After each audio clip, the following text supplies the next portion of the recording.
Good evening, Vikings, and welcome to tonight's contest between your Niles North Vikings and the Elk Grove Grenadiers. It is homecoming eve, and as such, we have the homecoming parade coming into Chuck Post Stadium. We'll now leave it to our house announcers.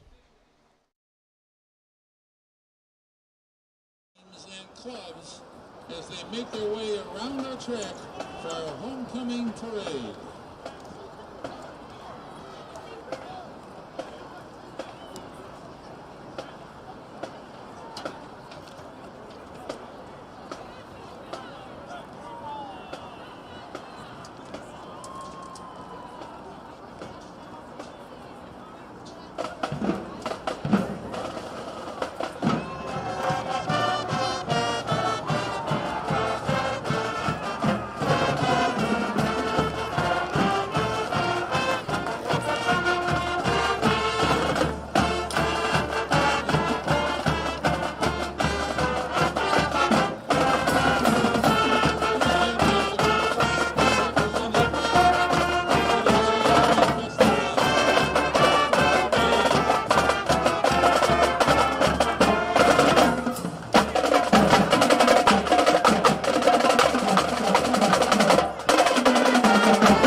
The Astronomy Club, SASA, the Chinese Club,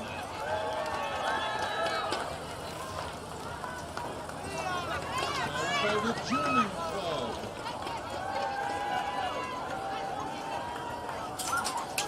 next is DECA.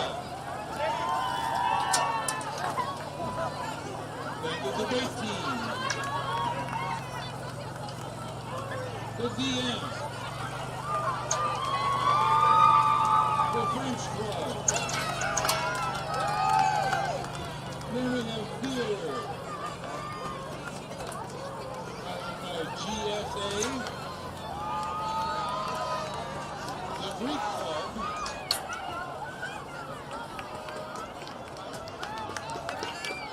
that next club, the Science Olympiad, the Filipino Club, and finally, MENA.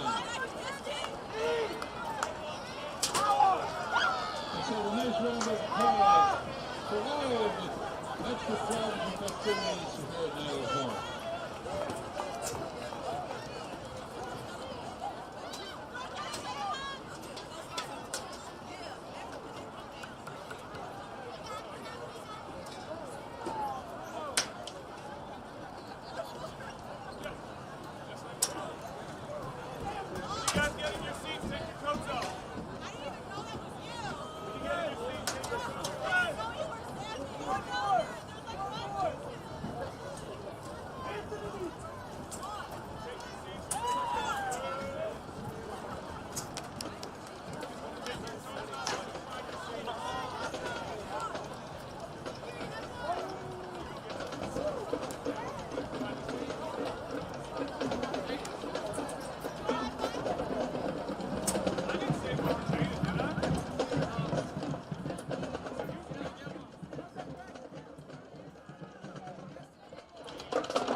And we hope you enjoyed our homecoming parade here at Niles North High School as we prepare for the football game between your Niles North Vikings and the Elk Grove Grenadiers. Jacob, do you have anything? Certainly, Anthony. This is going to be a very exciting matchup. I see the Vikings taking the field right now for warm-ups. This is both teams are 0-3 right now. That means both of these teams are hungry, and they're going to play tough, hard-nosed, scrappy football. I think as they try to aggressively go at each other, I think this could be a very interesting matchup. And we have more that we'll talk about as we go on.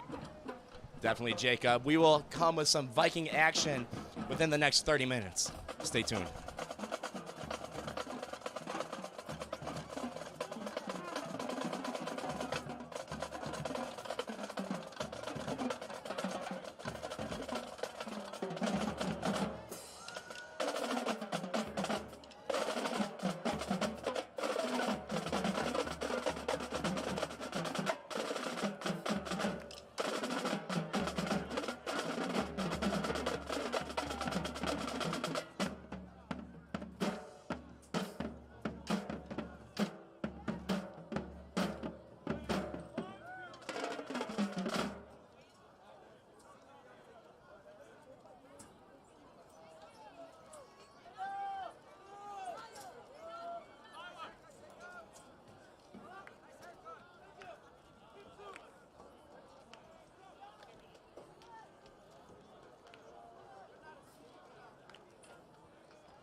Just for the one thing, Zoom is this on the side here, right?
Sure.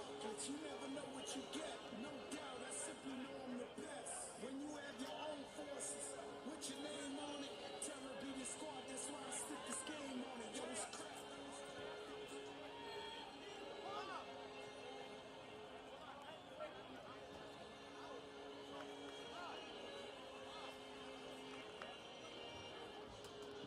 my shooting came from the bench. You bound for victory if you really playing defense. All the players on my team, if I play to win. And I'm one of the best, let me say it again. I'm never afraid of contact. Physical on the block, imagine my next contract. And I shoot it from deep. I love a high crowd. My man goes that man that put your legs out. In the series of 7, I'm in the 7 series. I pull up to arenas, them boys better fear me. Got dog in my heart, yeah they better hear me. Going for MVP, hope I said it clearly.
Good evening, Vikings. And that was just the playing of the national anthem. And it is just about time for kickoff here. The Vikings are just about to take the field here. I'm Jacob Orsley, joined here by Anthony Bramley. Anthony, how excited are you for this one? Extremely. This is going to be a good one. Obviously, we have the homecoming spirit here at Chuck Post Stadium. We have some alumni coming home, and we have a great night here at Niles North. 100%, Anthony. I'm super excited.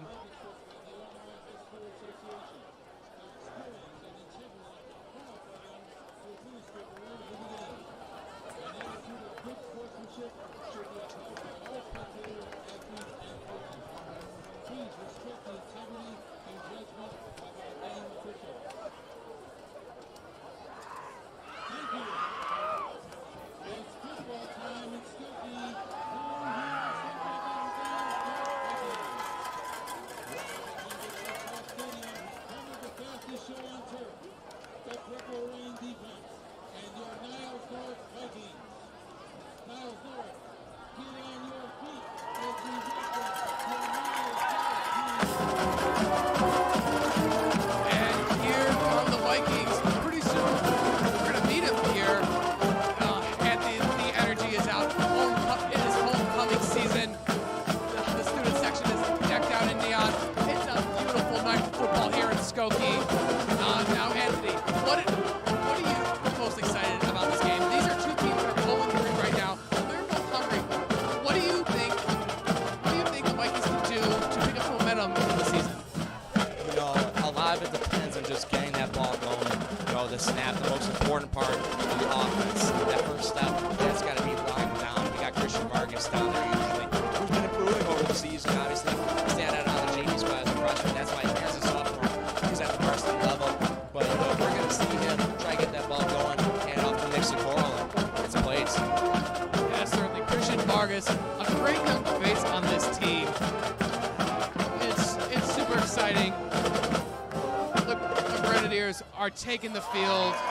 The Vikings also about to take the field. It's getting real, Anthony. And now we are going to do the inaugural Viking Thunderclap, Anthony.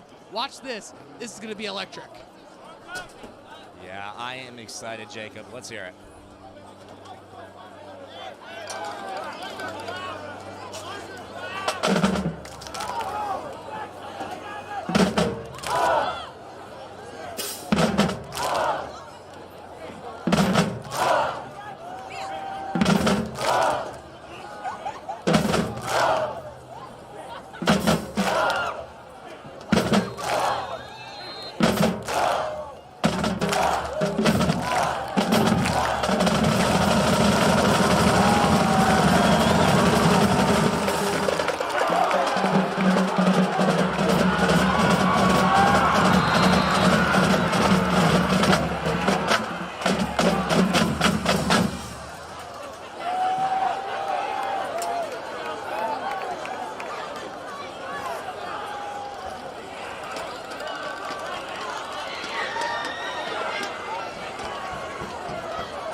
football carrier.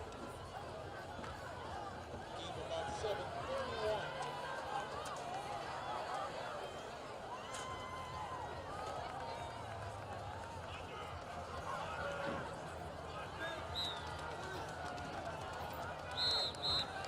There's a flag on the play.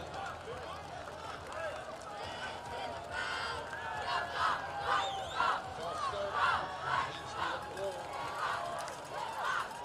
Five-yard penalty. That'll make it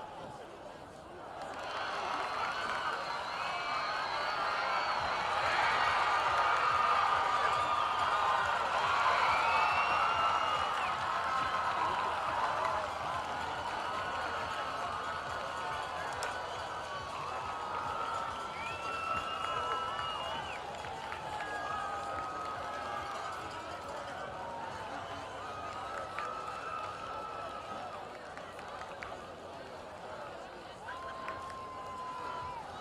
6 from the Elk Grove 33-yard line. Pass complete to Niles North. Good for an Elk Grove touchdown.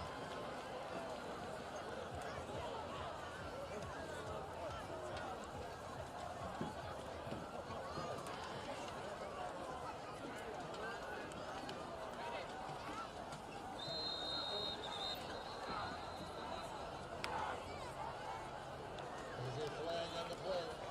Offside against the Vikings. They'll be half the distance to the goal. Influences the ball carrier.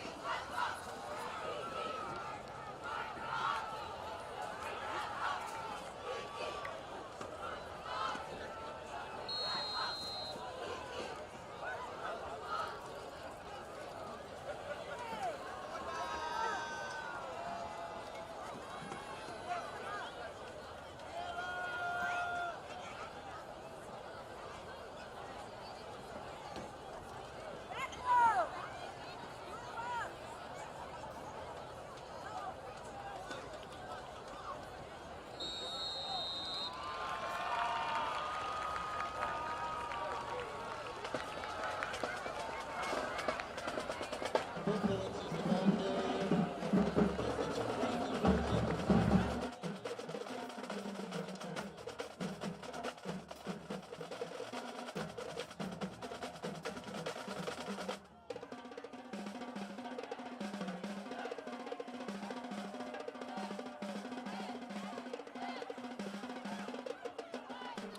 And welcome back to this homecoming action here at beautiful Chuck Post Stadium. Elk Grove just had an electric drive, driving all the way down the field for the opening score and got the 2-point conversion. Our score right now is 8-0 Grenadiers, and the Vikings are set to receive now. And Anthony, one of the things we saw from both sides that they were struggling with is the whistle. The flags were flying, Anthony. What can both teams do to prevent that? I mean, a lot of it is just paying attention to your coaches. They obviously always have your best interests in mind, as well as their own. And so, you got to be looking out. If they tell you, cool it down or, watch your positioning, you got to be paying attention. Well said. So the Grens are set to kick off now. The Viking thunderclap in full effect, Anthony. It's getting loud here. And the kick's away. Kiros to return it. Fights off a bunch of Grens. And he's still up. And finally brought down by number 5 on the Grenadiers, Santiago Miles. Ali Kiros with a good return. And now the Vikings, head coached by Gary Butler, are being led out by their man, under center, Nick Socorro. Yeah, and Socorro and Ali Kiros have had a great connection all season, not just on the field, but also personally, right, Jacob? Yes, Anthony, they are very close friends on and off the field, and they have that chemistry. Nick likes to feed Ali the ball. They have that chemistry. They work together well, and it's exciting to see, and I think we're going to see it a lot throughout this game. Hang on, I got it.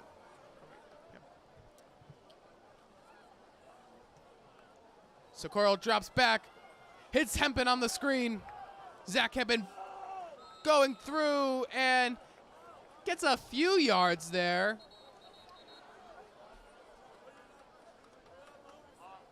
Gets actually quite a bit yards. They're gonna mark it around the 35.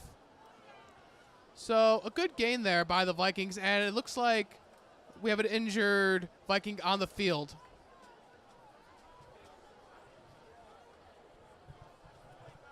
Number 58, Chris Turbay, down for the Vikings. He'll be attended to by our amazing training staff here at Niles North, ensuring the health and safety of our players.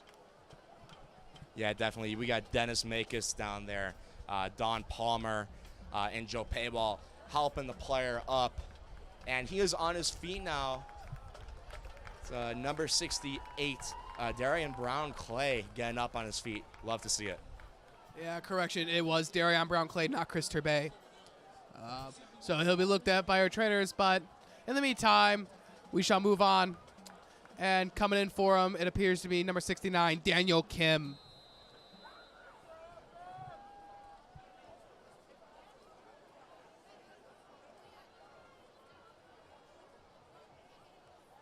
So Curl drops back, hands it off to Oslin, and swallowed up by a bunch of Grens. That's going to lose some yardage there. It's going to bring up third down, and it looks like no gain on the play. Could not get much going there on the run, Anthony. What did you see that went wrong? You know, I mean, Elk Grove has a pretty strong defense. We mentioned, even in those there's 3 losses this season, their defense has held pretty strong. You know, how many touchdowns did they hold Niles West to? They only held them to 3, Anthony. So yeah, the defense is going to be their strong suit. The Vikings have to adjust to that strong O-line. Yeah, a couple guys in the back. The free safety down there, I'd be a little nervous.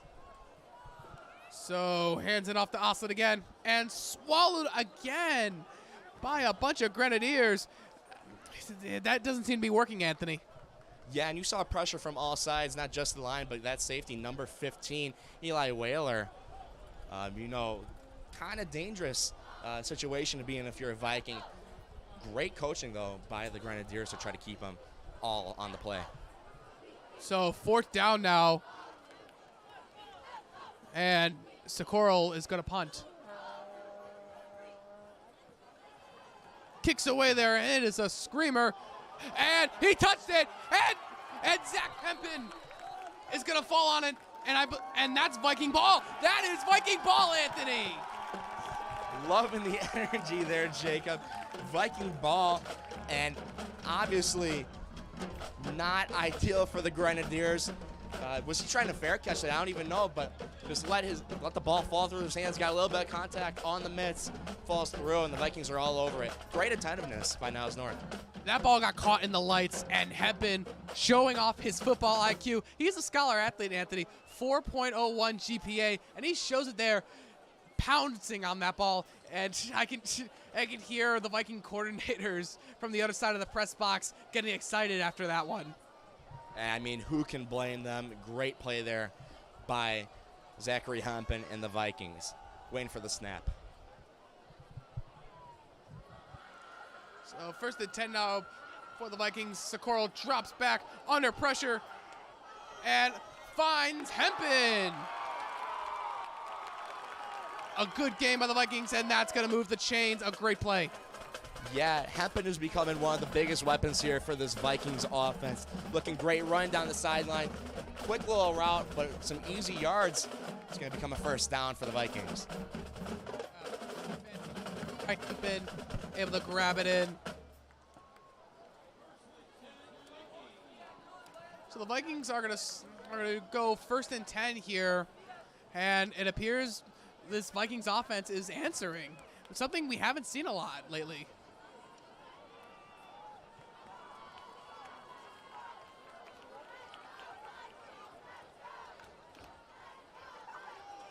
Socorro drops back, finds Hempen again, and drops it! And incomplete the call, almost the fumble. Yeah, made me nervous, but no real sign of possession there. He wasn't able to bring it in. Just kind of came off the fingers a little awkward. But no, Hempen, if he's going to be getting all these looks, he's got to be able to bring that in, have tight hands, and, get a play. Yeah, those brain fart plays do suck, Anthony.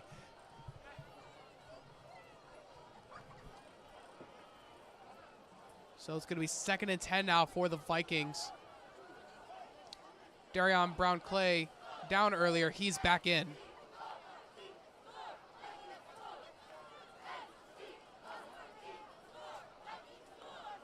Socorro drops back. Quick throw over to Williams and drops it.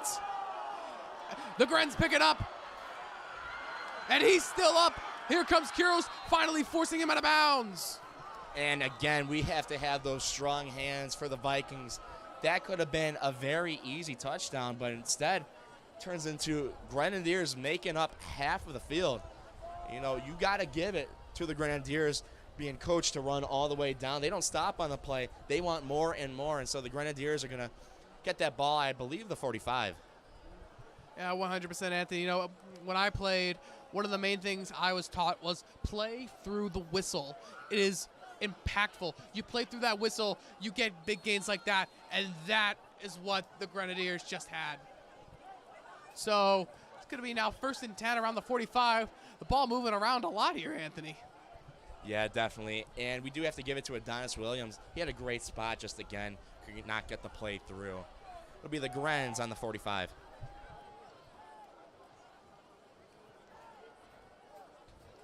Petersky trying to make some noise. Vikings don't budge.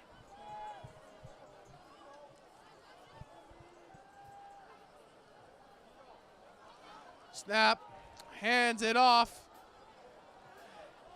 and pushing forward and taken down by a bunch of Vikings. Give Grom Oslin the tackle. Yeah, I do have to note, it gives me a little bit of concern that the Grens are so confident just running it down the middle. It's a sign of a weak O-line at least, or D-line rather, in the view of Elk Grove, and I think it's something that the Vikings need to clean up. 100%.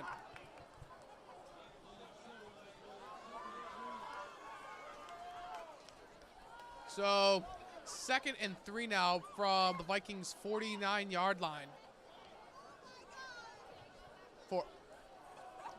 And makes the end up. Trick play there.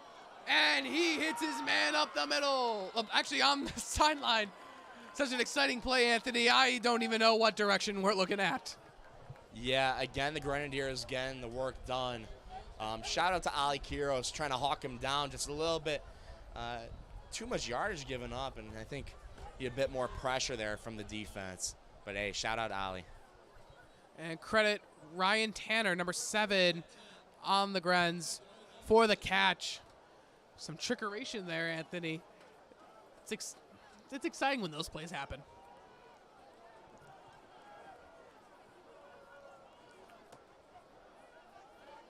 So first and 10 now for the Grenadiers. Hands it off, fakes it, and he's finding a lane and finally brought down. I believe it was number 47, Spencer Pearl, on the tackle. Everywhere, as always. An impressive scramble, though. You love to see a mobile QB. Gonna get those extra yards, gonna move the ball, and it's gonna get them 2nd and 1. Ball spotted at the Viking 13. So again, a 9 on the play. That's going to bring up 2nd and 1 now in the Vikings red zone.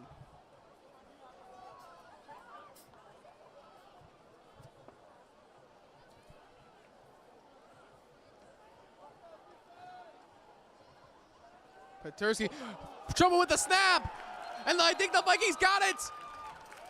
They do.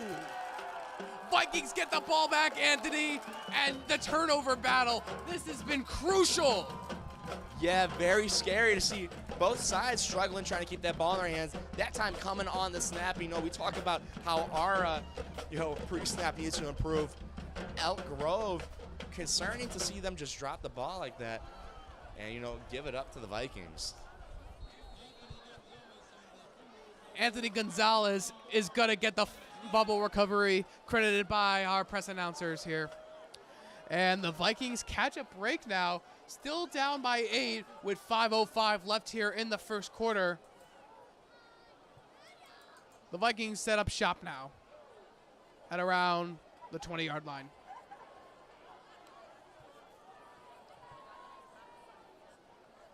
Socorro drops back. Is trying to hit Robinson and could not quite haul it in. Miles Schwartz putting on the clamps. Yeah, and you love to see the air on there. Nick Socorro, usually a bit more reserved on that throw, but tries to put it down 30 yards and just doesn't work out. Great attempt, though, by number 88, Devon Robinson, tight end for the Vikings. Just couldn't get it done. Yeah, Davon Robinson, he is known to make electric catches on plays like that. Could not quite pull it in. A great job by the Grenadiers secondary.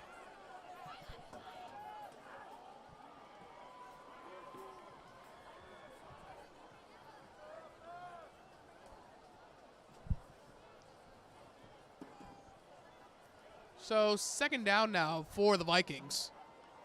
Socorro hands it off to Kuros. Ali Kuros trying to push through. Gets maybe a couple yards there.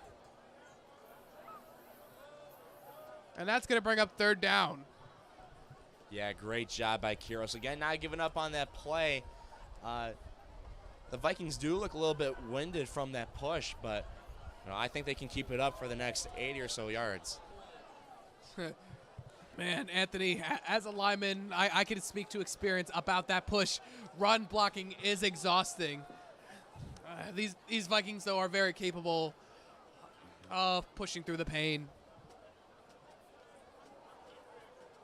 Socorro drops back and hits Robinson up the middle. And falling forward, he's not going to get the 1st down, but a very good gain is what he gets. And it's going to be awfully close here, Anthony. Would it be crazy to go for it here? Yeah, I'd love to see that kind of ambition from the coaching staff here at Niles North, as we headed by new head coach Gary Butler. Been doing great things with the program, trying to shake things up on the field, but also, working on the academics a little bit. He has the New North program. Lots of study halls, lots of team bonding, and I think it's leading to great results, in play and in the classroom. So the offense is staying on the field to go for this 4th and short. Now the Grenadiers did try this, and they got a touchdown out of it. Let's see what the Vikings can do. Socorro hands it off to Kuros, and he gets the 1st, and maybe a little more. 1st down, Vikings. And again, love to see the run for the quick yardage. Took the outside route a little bit, and obviously worked in their favor. 100% there, Anthony. And, the Grenadiers, normally they've been locking up on the outside. They were able to slow down Graham Austin a little bit, who, when he gets ahead of steam down the sideline, he's gone. So it's interesting to see that flop there on trying to protect the outside. Yeah, certainly. Waiting for the snap now, the Vikings, Socorro. Socorro drops back and tries to hit Kuros. Incomplete the call. The Grens diving all over that, almost an interception. But alas, it's only 2nd and 10. It's little plays like that that the Vikings have been struggling with. They failed to hit Zach Hempen on a similar short play like that earlier on in the game. And looks like number 47, Spencer Pearl, is coming in for number 20, Ricky Vargas.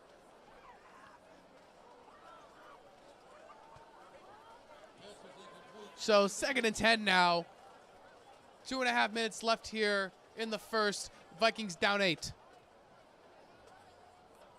Socorro hands it off to Kuros, and Kuros trying to find space. Makes a man miss, makes another man miss, and brought down. Gets a few yards off of that. That's going to bring up 3rd down. Yeah, and it's a scary position to be, Ali Quiros, because he is so strong. He tries to push through, but he's one of the smaller guys on this team. You saw him go all the way back, but not going to take away the yards. Yeah, Ali Quiros, small but mighty. He's dealt with being undersized his whole playing career, and he has taken great advantage of it. He is mad strong in the weight room. He's an all-conference wrestler, Anthony. So do not mess with Ali Quiros. He'll bite your ankles.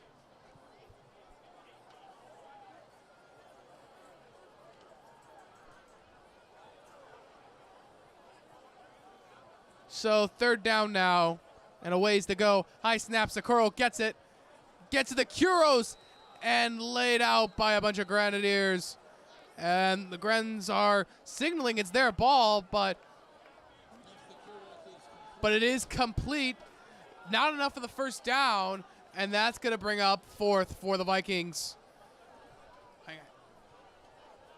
And we saw what that high snap does for the play. Obviously sends Quiros into contention.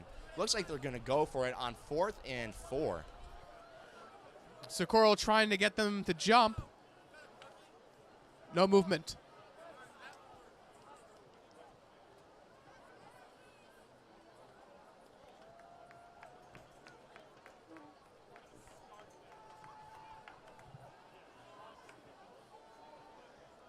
And a quick adjustment, and Socorro will punt. And number 4 on the Grenadiers, going to be wise not to touch that one. Yeah, Grenadiers learned their lesson on that one, and the ball will fall to the 5-yard line with 23.2 seconds remaining in the 1st quarter. A great punt there by Socorro. He's going to place them deep into their own end zone, and you've heard about quarterbacks doing it all, but Nick Socorro is not just the QB for Niles North, but he's also the punter. He's been punting since freshman year, Anthony. And, it comes in handy. You could really run a lot of trick plays with a punter that has QB-like abilities. Yeah, definitely. It's a great combination there. Nick Socorro, one of the big dogs on the Viking team. Snap now for the Grenadiers. So the Grens backed up within their own 5-yard line. Petersky communicating. And a bit of a high snap and laid out there. Not quite a safety, but in the backfield is going to be number 67 for the Vikings. And it looks like they're going to let this clock run out rather than try to fit one more in there. Grenadiers going to end the 1st quarter up 8 to the Vikings 0. So 8-0 is our final score at the end of the quarter. So Anthony, what did you like from the Vikings? It seems to be a little different this game. We're keeping it close. Yeah, I'm loving the motion on the offense and, going for those long yardage situations. Again, we saw Socorro try to get some air under his ball to Robinson. While it didn't work out, I like to see the Vikings go for stuff like that. We didn't see it last week against the Saxons. I don't think we saw it against Amundsen that first home game either. So I like to see that they're trying some new things and trying to get more going on this offense. A beautiful night, a beautiful homecoming night, and Anthony, we're all happy together here. Our Niles North band playing the famous song by the Turtles.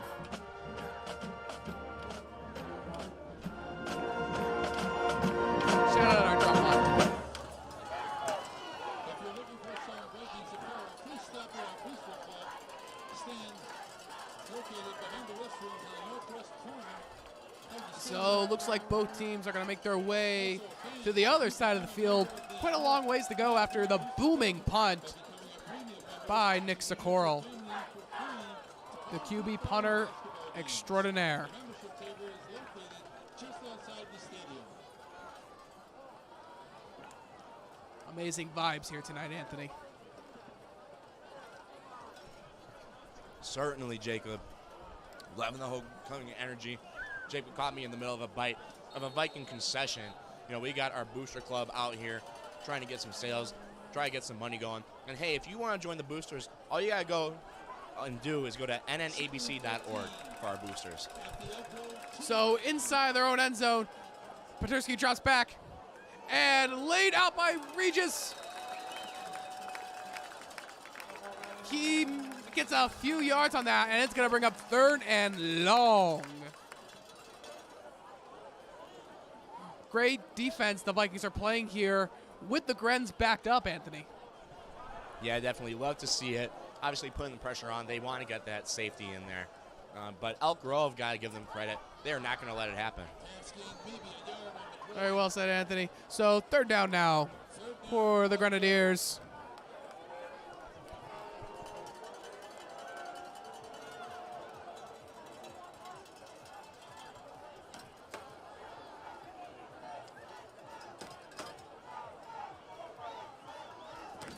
Some motion. Petersky drops back deep in his own end zone. Tries to hit a man in stride and tipped there by Ali Quiros. Hero saying, heck no, showing it to the fans, showing it to the Grens. And great IQ there, you know. He's not going for anything crazy. He's just going to put his arm up, get that out of here. Great play by Quiros on that ball. Ali Quiros, the Swiss Army knife for the Vikings. He can do it all. And Quiros looks like he's going back deep to receive for the Vikings, really emphasizing the can-do-it-all attitude. So the Grens are backed up in their own end zone for the punt. And you know, last year against Wheeling, we saw a high snap go in the back of the end zone to give the Vikings a safety. You almost wonder if you'll see it again. Well, I don't think the Vikings should try to put the pressure on like that. I'd rather see them go for all 6 here as Quiros will start or call a fair catch. And poison. That ball is going to go out, and the Vikings are going to set up shop with excellent field position inside the 30. Yeah, unfortunate bounce on that ball. Also put it a little bit too high. It's going to go out of bounds. Awfully close. Vikings with a great chance to get some points on the board. Certainly. It's a 24-yard punt for Elk Grove. Niles North takes over 1st and 10 at the Elk Grove 27. So the Elk Grove 27 is where the Vikings will set up, hoping to capitalize here and dig into that 8-point deficit. 10:52 left here in the second quarter.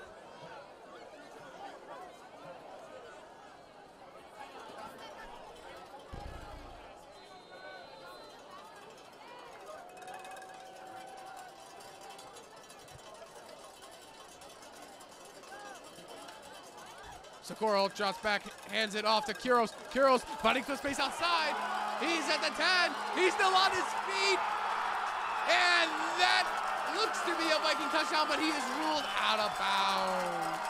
But nonetheless, an electric play there by Quiros. That's going to move the chain. That's going to be a 1st down, Anthony.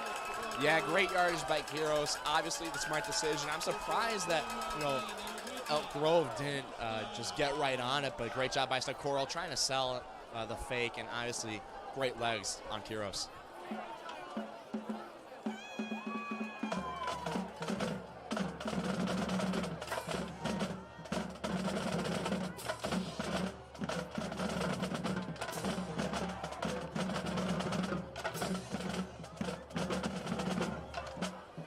So great play there by Kuros. That's going to bring up 1st and 10 for the Vikings. Socorro drops back, hands it off to Kuros again. Bouncing outside. Kuros still on his feet. Makes a man miss, makes more men miss, and then is a pile of Grens and Vikes. And Kuros gets a few on that. Yeah, the way he slipped through almost looked like he lost his helmet. But hey, great movement there by Kuros. Does keep the clock running, but still got lots of time in this first half. And he gets a couple there on the play. That's going to bring up 2nd down. And Ali Kuros having a great game so far. He has been making plays on offense and defense. Now let's see if he can really capitalize on offense.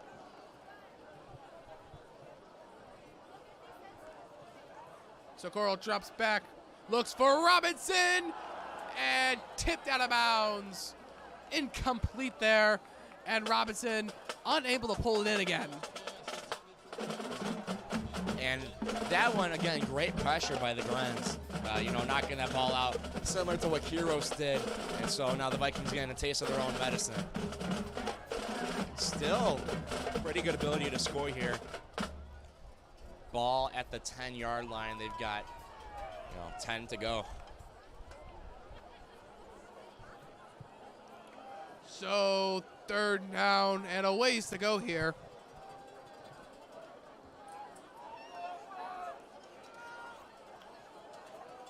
Ricky Vargas in at running back for the Vikings. Socorro motions Williams. Drops back under pressure. Throws and incomplete, intended for Kuros, but there are multiple flags in the backfield. And it's going to be holding on the Vikings. Yeah, we saw them kind of jump into defending. I don't think they realized how close that O-line was getting onto Socorro. And so last minute they did get the stop, but it does come with a yellow flag. Viking possession, 4th down. I'm sorry, it's 3rd down, replay of the down. The call is confirmed as holding. They're going to bring it back 10 yards, and we will replay the down. An interesting move there by the Grenadiers. Me personally, Anthony, I'm declining that penalty and bringing up 4th down. Alas, though, it's going to be 3rd and long once more. Yeah, I think part of why they did is because they see Socorro really wants that purple. He's been trying to put the ball up in the air and get it going.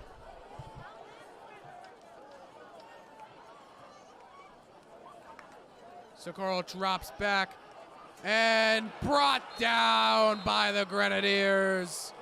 Number 13, Dylan Berkowitz in. Yeah, Dylan Berkowitz, first sack of this game. Great pressure on the Vikings. Socorro, not been much of a scrambler. Always struggles in those high-pressure situations. And obviously came to a head there, loss of yards on the Vikings. Now back and might go for the field goal here. And it is an awfully long field goal, and they are sending Socorro back out. We are in no man's land here. And it appears the Vikings are going to go for it. 4th and a county mile for the Vikings. Socorro drops back. Grenadiers in his face. Flags. And launches one. And incomplete. Flags on the field. Holding on the Vikings. But it will be declined. And that is going to bring up 1st down for the Grenadiers.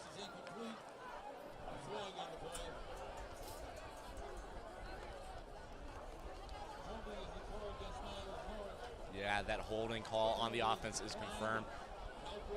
Will be a turn on downs, but not in a bad position. Will be at their own 30-yard line for the Grens. Certainly, Anthony. So the Vikings not able to capitalize there, and that's kind of been the killer here, Anthony. The Vikings have made great plays on defense, but they have not been able to truly just capitalize on their amazing field position. What would you do if you are the Vikings? I want to see them keep trying to put air on that ball. You know, Sikora has the arm ability to do it. He just doesn't have the confidence, and so I think I want to see a little bit more of that. I also do like the utilization of Kiros as the Grens are brought down, but Kiros obviously a great player. Just don't want to tire him out. 100%, Anthony, and we have a flag on the play coming in late. Number 1, Zach Hempen is signaling that it's on the Grens. Let's find out what it is.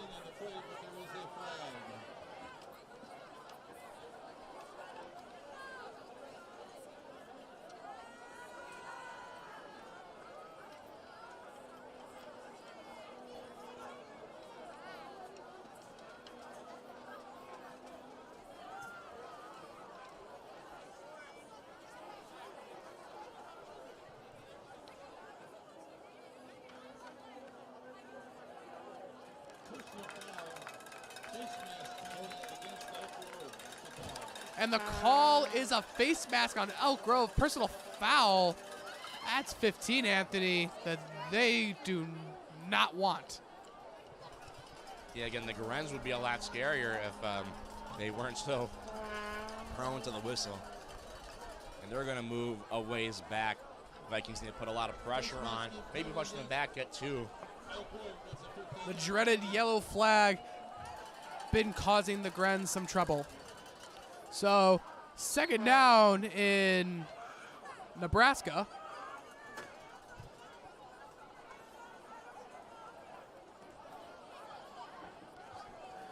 Ball, 2nd and 23. 23-24.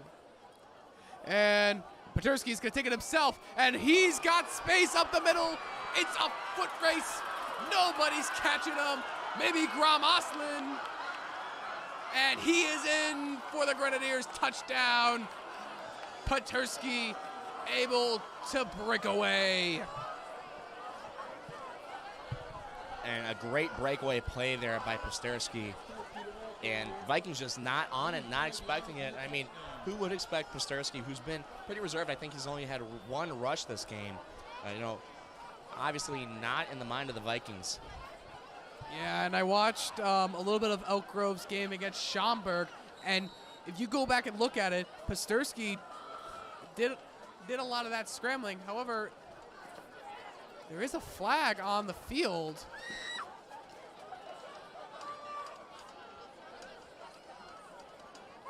Some confusion. We're not quite sure what it is.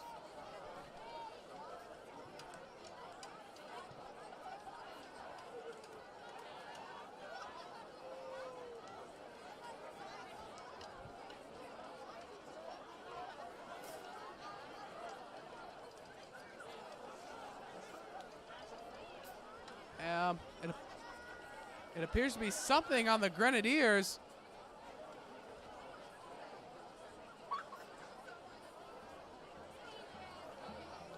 Our head official talking to Vikings head coach Gary Butler.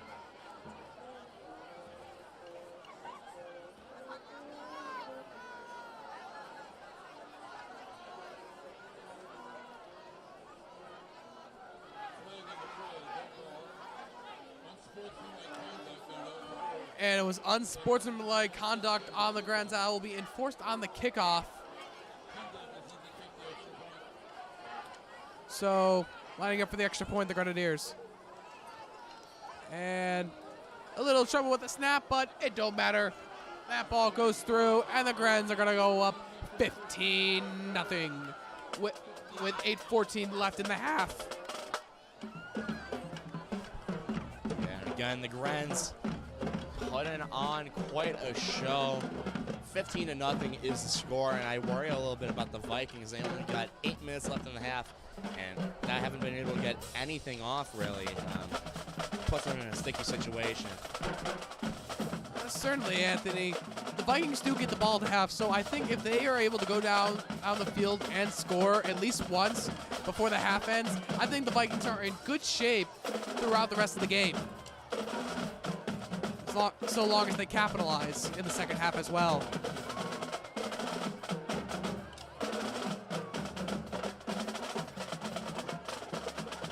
Special shout out to our Vikings drum line. Really capturing the sounds of game day here at beautiful Chuck Post Stadium.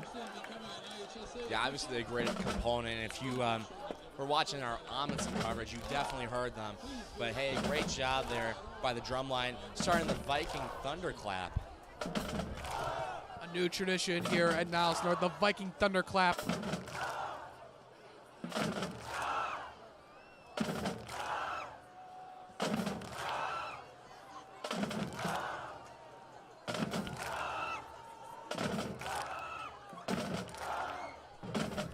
Open field, Vikings in position, ready to take this one.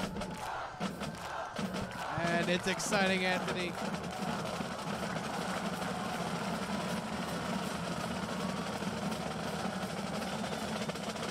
And Coach Butler telling the team to move up a little bit.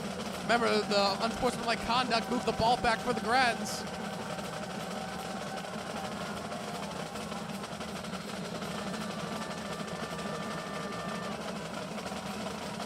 And the kick is away.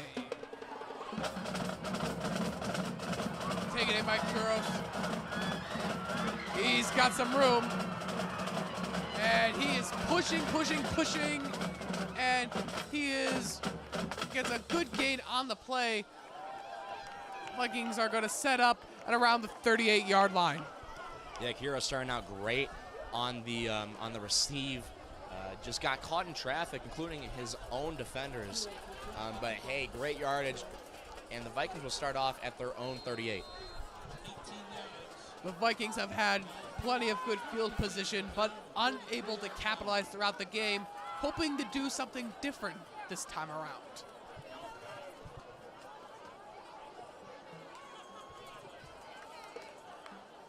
Socorro hands it off to Kuros, and Kuros pushes forward, gets a good gain on the play. Kuros will take it to about the 43-yard line. About 2nd and 5.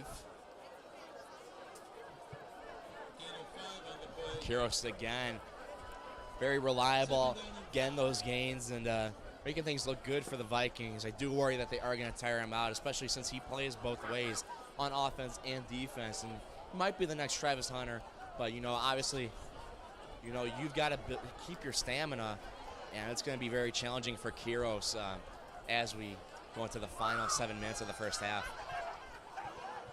And so here we go. 2nd and 5. Socorro looking to have that perfect timing.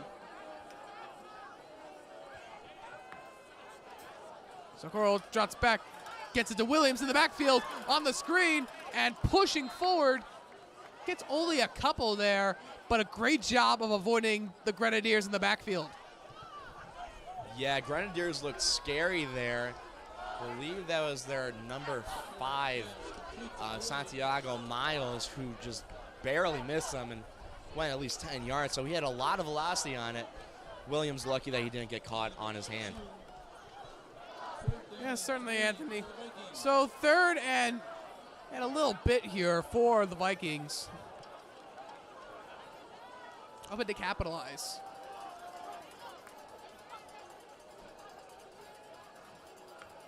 Socorro drops back, looks for Hempen. He has the first down and a little more.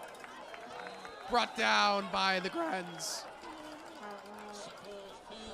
And very exciting seeing Hempen back. He's also been one of the primary avenues of yardage for the Vikings. And now he's going to get that ball down. Be 1st and 10 at the opposing 46.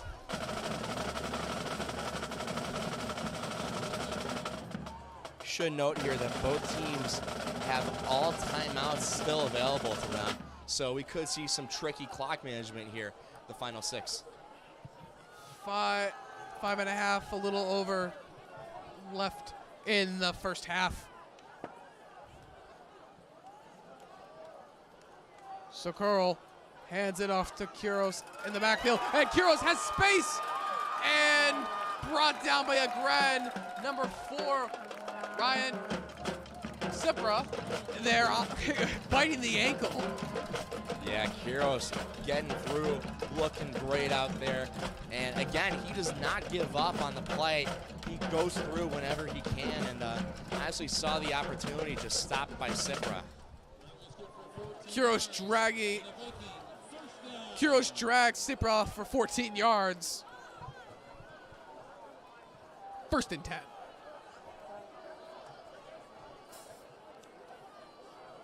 Under 5 minutes left, Socorro hands it off to Oslin and makes a man miss. Oslin still up. Finally brought down. Gets a few yards on that, and Graham Oslin, he is built different, Anthony. He is tough on that play. It looked like the Grens were trying to choke him out. Yeah, certainly saw a couple of instances where if that were a Gren run and they would have been on the ground, but Graham Oslin keeps the ball up, keeps it going, and that's one thing you love to see about this Viking team. They are not giving up on plays. You got Kuros, Hempen, and now Oslin showing their skill and showing their will to win. Not any yards gained, 2nd and 10. Austin's still in the backfield for the Vikings.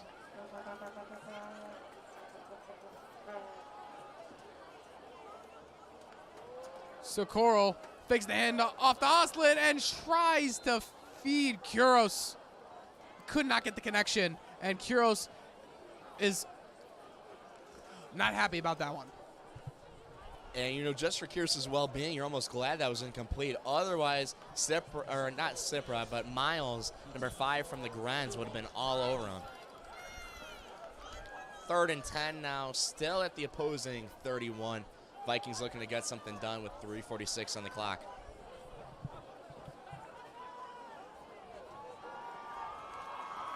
The Vikings not quite in field goal range. Gonna try to make something happen on this 3rd and long.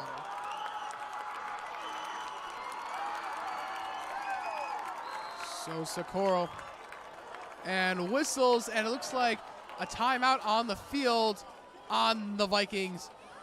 That'll be their first charged timeout of the game. Yeah, I mean, I think it's a good one. You know, they're not so worried about clock management yet. They just want to get something done, and so they're going to set up some hotter plays and make sure everyone has the capacity. Again, we've been feeding Kuros a lot. He's getting tired, and he needs a little break.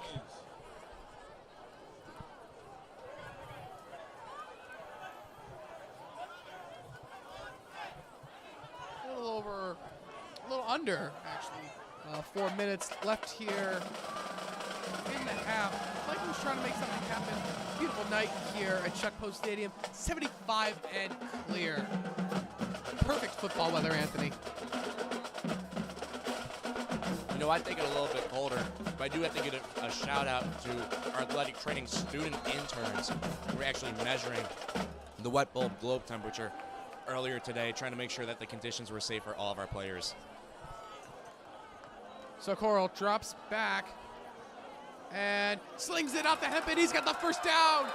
Forced out of bounds by the Grens, but move those chains. It's a Viking first down. Hempen, again, always reliable. When you're far back, Hempen's going to run that down the sideline every time, get you some yards, and in this case, it's a first down. It'll be 1st and 10 at the opposing 18. The clock will stop as he went out of bounds.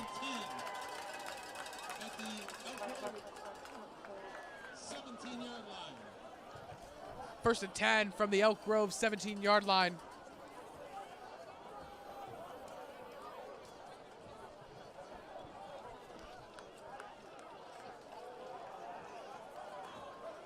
Head coach Gary Butler yelling something at the team.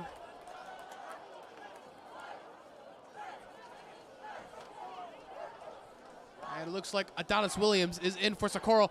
Williams drops back and Can't quite tell. I believe he hits Kuros.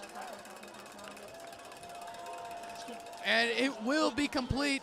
A great completion by the backup Williams to Kuros, and that's going to bring up second and short. I love to see the ambition and, the skill that's shown off by the Vikings when they go for something like that.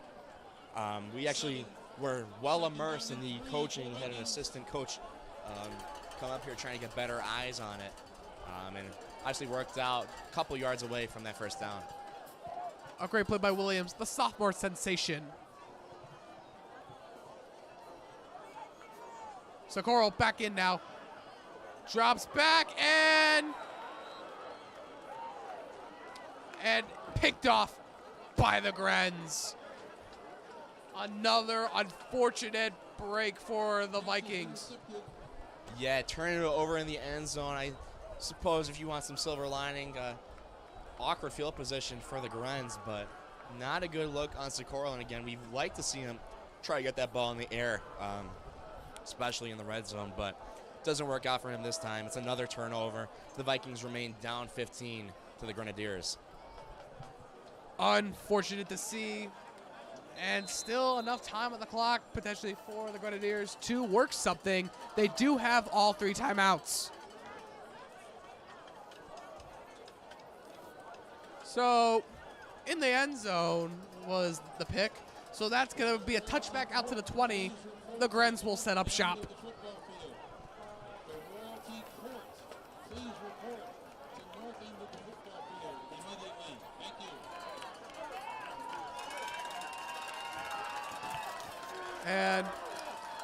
And some trickeration there. The Grens still up and runs out of bounds to save time.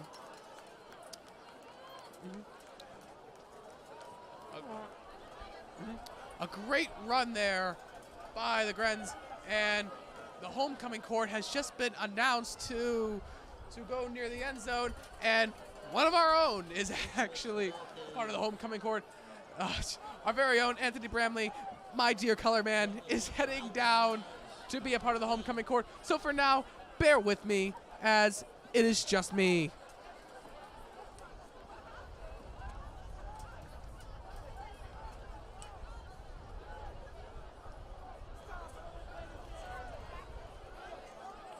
The Grens drop back. And he's got some space. Brought down finally. And the ball is out.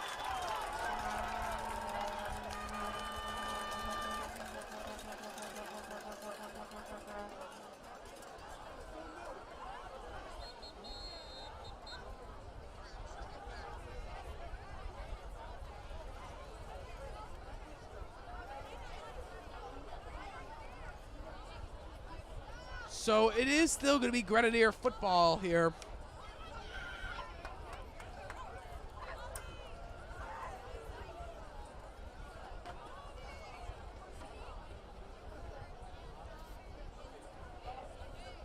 That's going to bring up 1st and 10.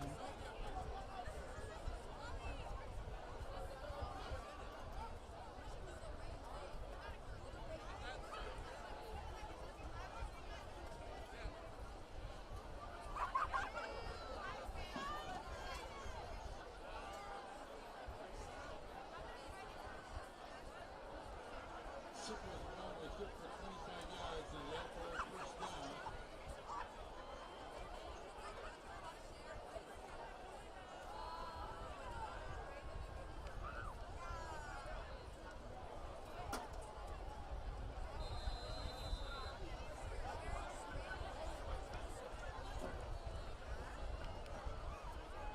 So 1st and 10 now for the Grenadiers. Peterski hands it off and swallowed by a bunch of Vikings. Gains a few there on the play. A great job by the Grens. So that's going to bring up 2nd down and still fairly long here. 2 minutes now left in this half, and our score right now 15-zip, and the Vikings have not been able to capitalize. They've been turning over the ball all game, but they have not been able to capitalize, and that has been the killer of this game, and it is reflective on this drive. So here's Peterski, drops back, and hits his man in stride, number 13, Dylan Berkowitz. It's going to bring up third and mid. Pass is complete to Berkowitz.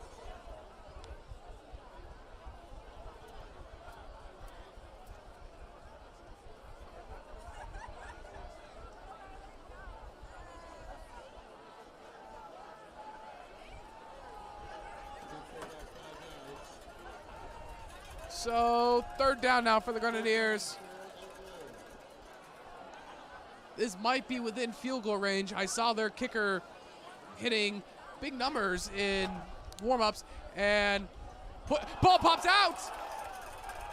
I'm not quite sure what has it. The Vikings say they have it. The ball pops out. Austin has it, and it's going to be Viking football. And another turnover by the Vikings. It's exciting stuff here.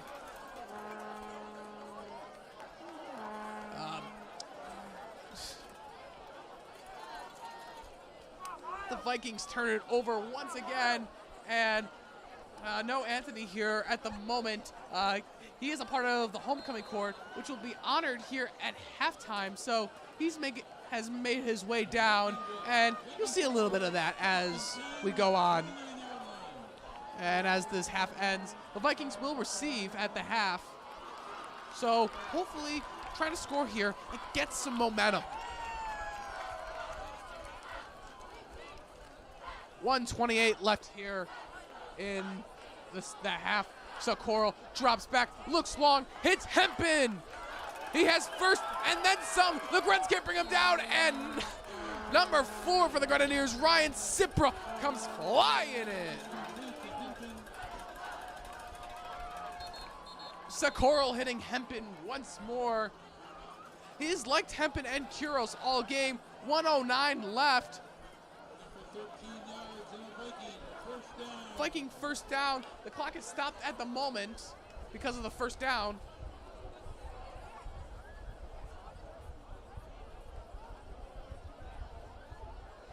And the Vikings moving the ball down the field. Hopefully can make something happen. And if I'm the Vikings right now, if I'm head coach Gary Butler, my goal is just to get something out of this. Get 3, hopefully get 6, hopefully 7 or 8 with a conversion. That is the key as the Vikings do get the ball at the half. 1:18 on the clock here.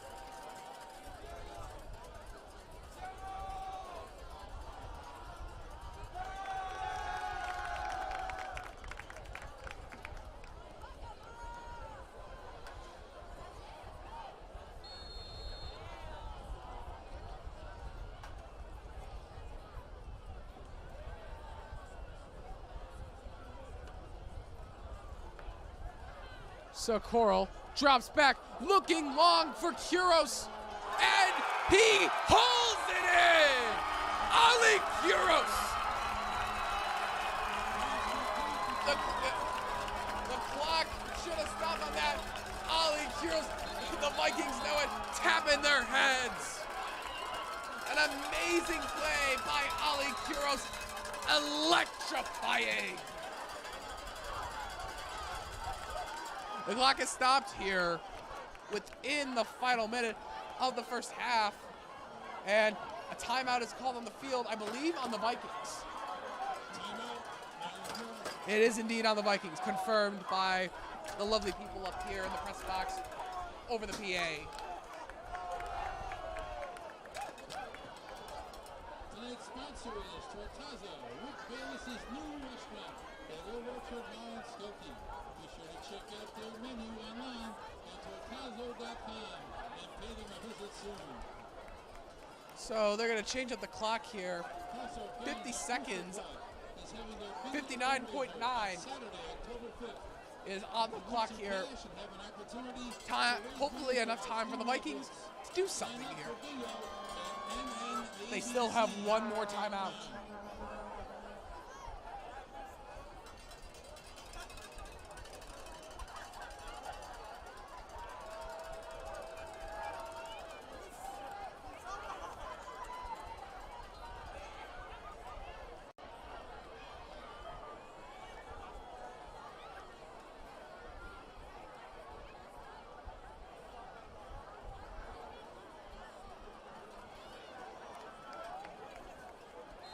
So first at 10 now for the Vikings.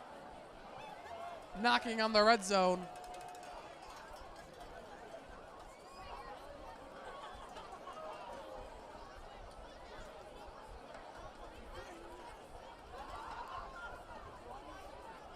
Socorro drops back. Looking for Robinson. Runs through a Grenadier and runs out of bounds. Stopping the clock. Excellent football IQ there by Robinson. And 53.3 left in the half here. The Vikings driving down the field, trying to get a last-minute score to get momentum going into the second half.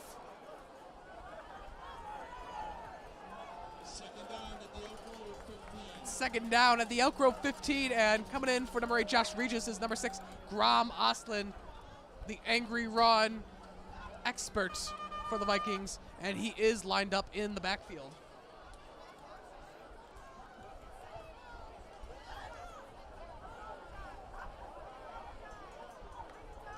Socorro drops back, hits Kuros, incomplete, flags on the field, holding on the Vikings. Pass is incomplete, but there is a flag on the play.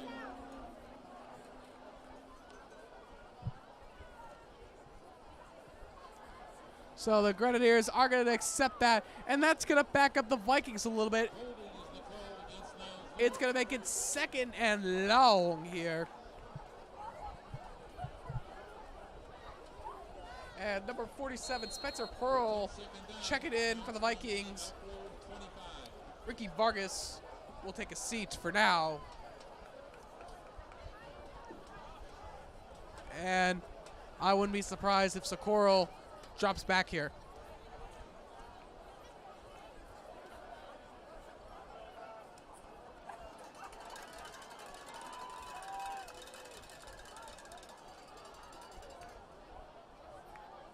Socorro drops back, looking deep, finds Kuros, and he's still up, and touchdown Vikings!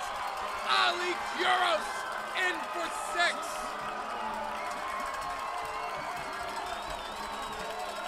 The Vikings get on the board with 42.4 left to spare in the half.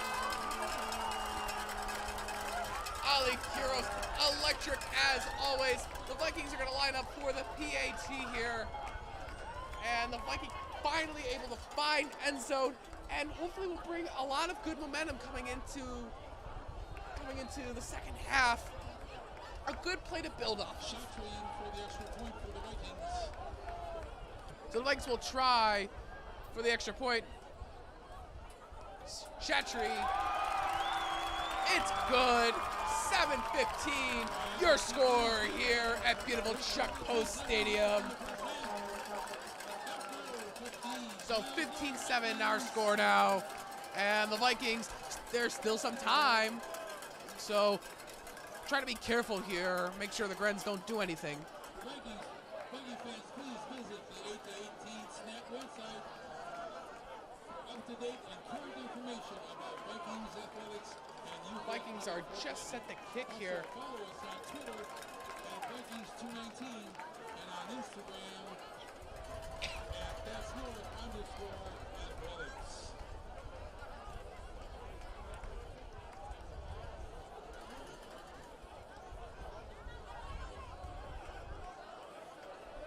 And I'd like to give a quick apology for the loudness on the Ali Kuros touchdown. I'm sorry if you're wearing headphones. We get excited here at Viking Media.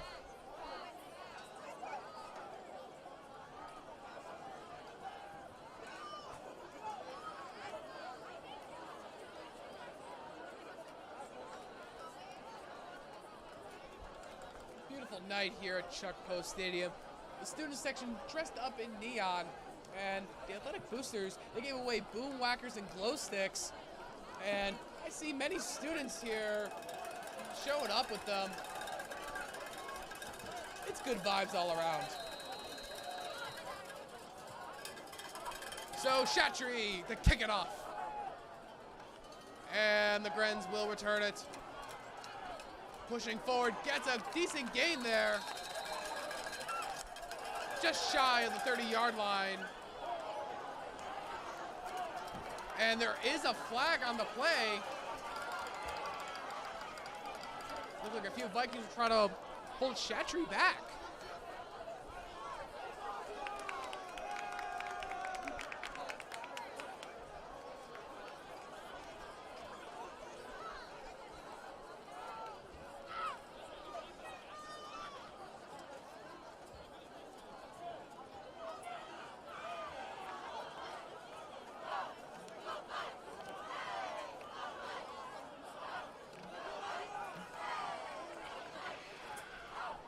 Our officiating crew talking it over here.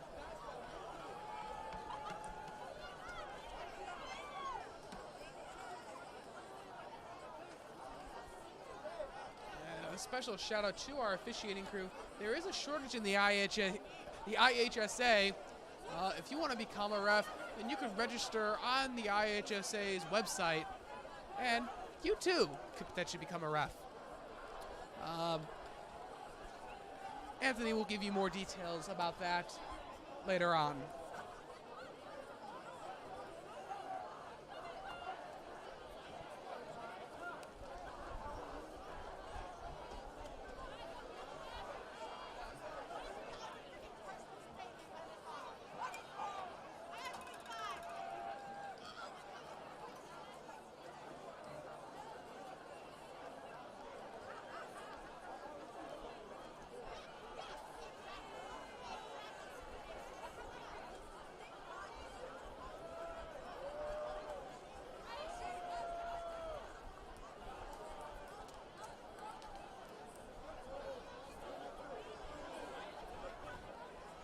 And to avoid confusion, no, the Vikings did not call timeout.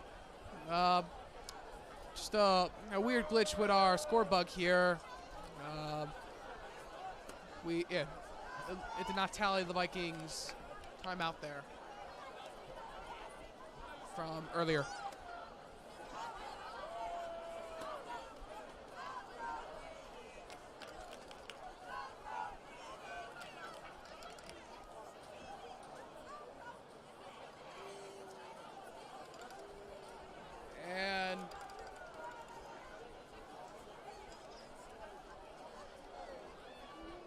Not quite sure what's going on. Our officiating crew taking a lot of time to talk about this particular kickoff. 37.5 seconds are left on the clock. And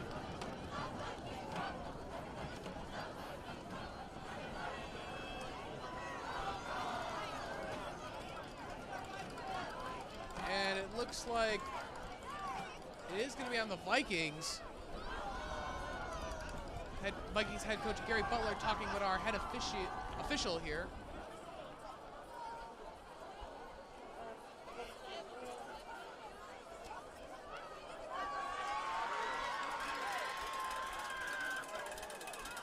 So that'll help the Grens out a little bit, as we're just about ready to set up shop.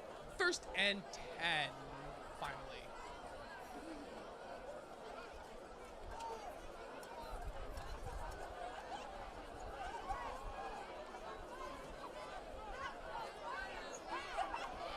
And apologies, I believe it actually was offsetting penalties.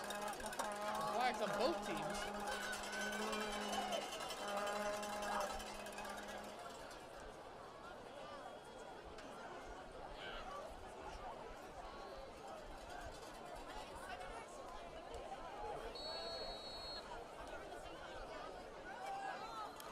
And once again, no, not a Vikings touchdown, just an error in the score bug management. I'm actually running the stream while commentating here, something I typically don't do, so apologies for the errors as they occur. So the Grens pushed through a little bit, and there is a timeout on the field. Grenadiers call it.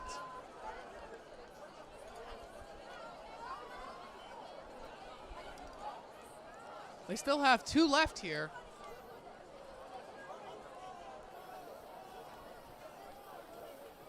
.30 seconds plus .1 here to go in the half. Still enough time with a timeout for the Grens to potentially do something. The Vikings will receive at the half. And we're just about set for second down.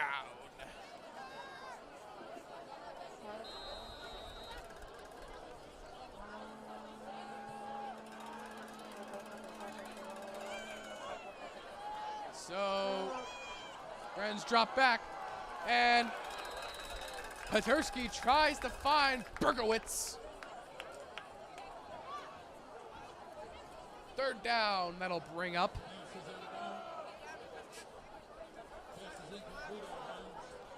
25.1 left, and Grens hoping to potentially get something going within the final seconds.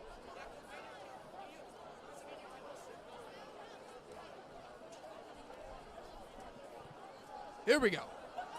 Third down with just a few to go. 3rd and 4. Petersky drops back. Bunch of Vikings in the backfield, but is able to complete it. He is able to hit Cipra, who gets a few more, and that's going to bring up a Grenadier first down. The clock will keep running. Or not, as I believe the Grenadiers will call timeout.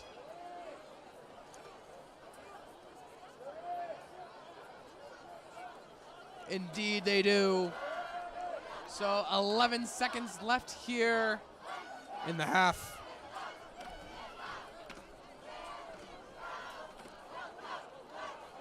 It is homecoming week here at Niles North, which means the spirit is out. We got the dance tomorrow at I believe 6 or 7 p.m.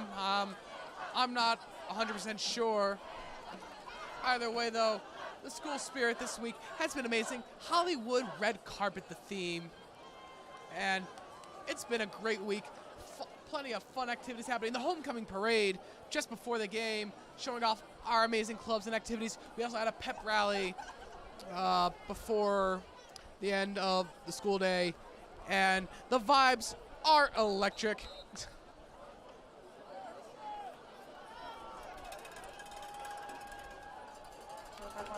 Our Viking football team even competed in a bit of a fun relay race. Ali Kuros actually broke a chair trying to pop a balloon as a part of the relay. He had to pop the balloon on the chair and broke it in the process. Not quite sure the video's out there, but it was hilarious. Don't get me wrong. And he hits his man! Petersky! He will hit Berkowitz for the Grenadier touchdown.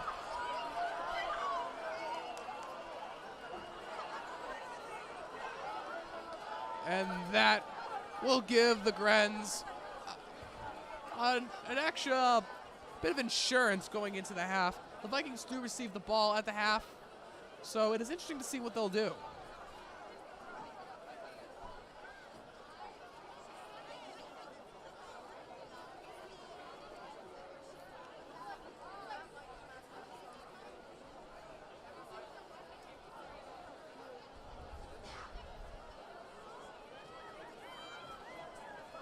So the Grenadiers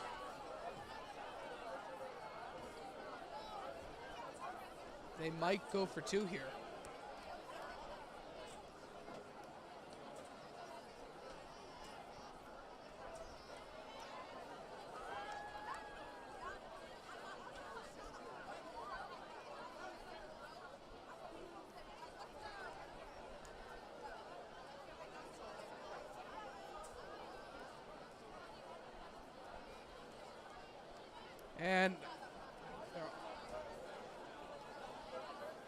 And a couple of flags, I think, on that pass play. Didn't quite see what it was. Our head official going to talk to head coach Gary Butler once more.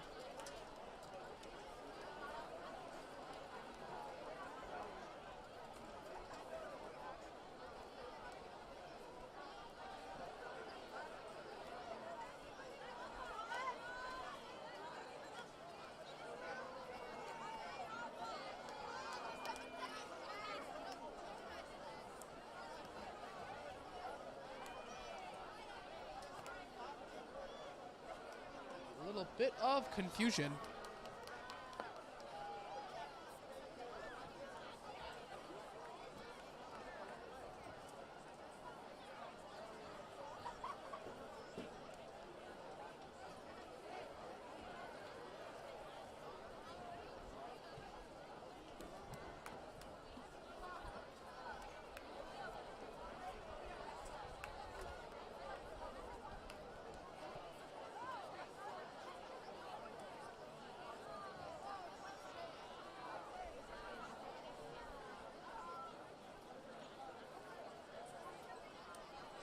So the Grens are going to go out for the PAT, trying to make this a 15-point game once more.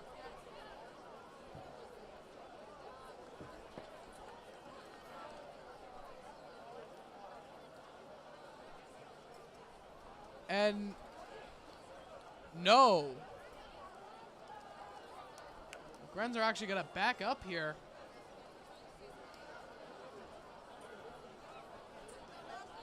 Not quite sure what's happening. And it's backed up deep.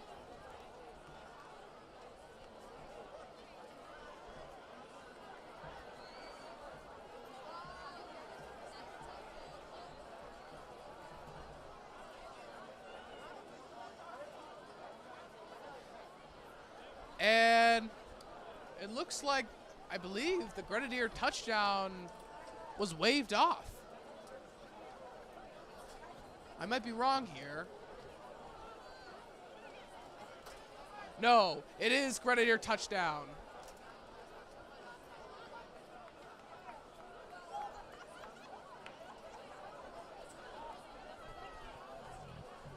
So, an interesting sequence of events there, as it looks like the Grenadiers are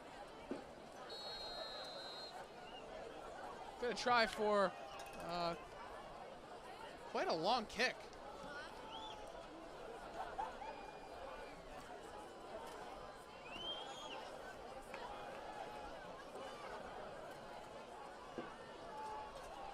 This one, about a 50-yarder. And that kick is up. It's going. Doesn't have the leg. And no good on the PAT.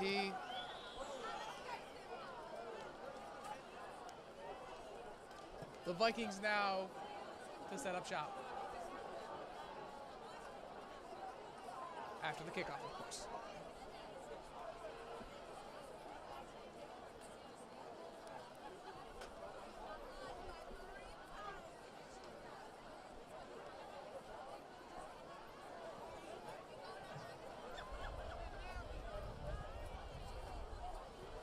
So, a weird sequence of events here. I don't really have all the answer for you guys, I will be honest.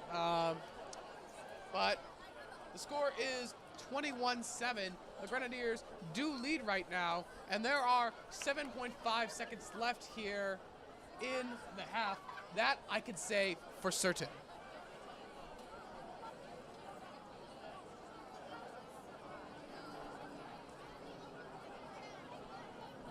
Ali Kuros back deep for the Vikings for the return.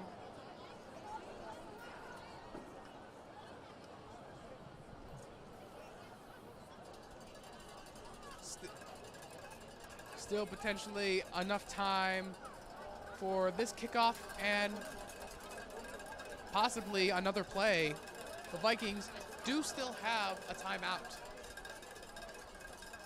So potentially, with some luck, maybe gain a little more momentum going into the half. And the kick's away. Kuro's going to let it bounce. And touches it. That would make it a loose ball. But Kuro's able to fall on it. Crisis averted. So 3 seconds left. That's going to bring up time for one more play for the Vikings. You could really do just about anything you want here. You could run it up the gut. You could take a knee. You could lob that thing down the field. It doesn't matter. 3 seconds left. And the Vikings look like they're going to take a knee.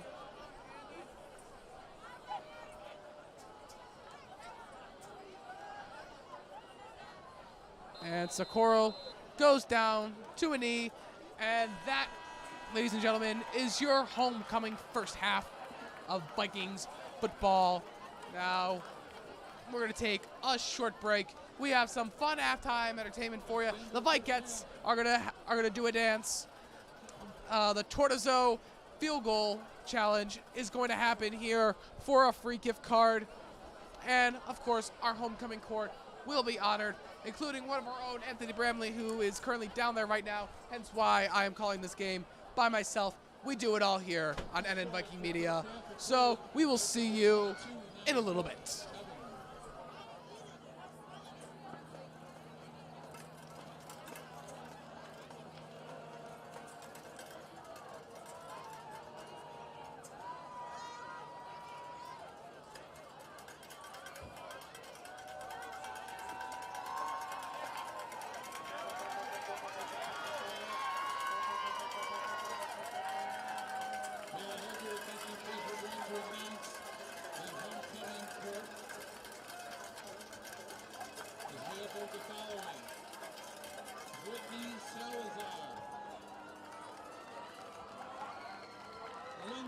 Garcia,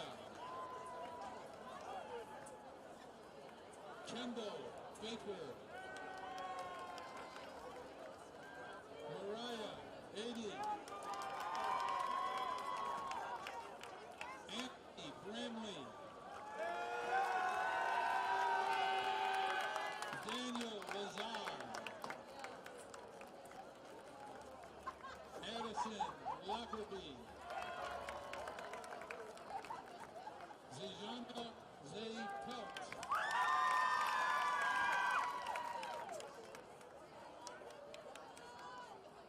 And now the homecoming royalty winners. Johnny Shimon.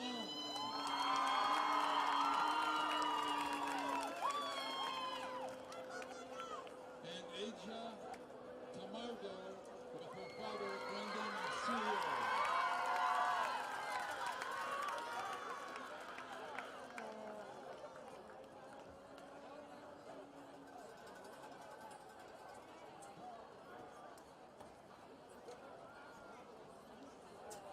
Congratulations to the Royal Court.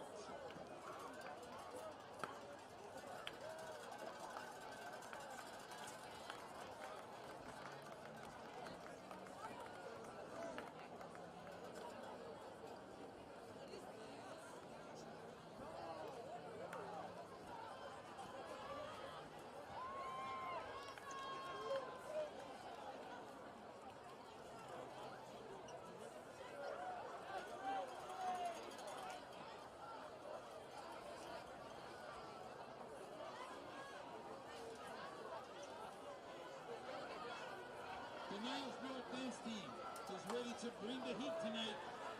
This fun routine has so much variety that it is guaranteed to make you want to get up and dance. Now, does anyone like town?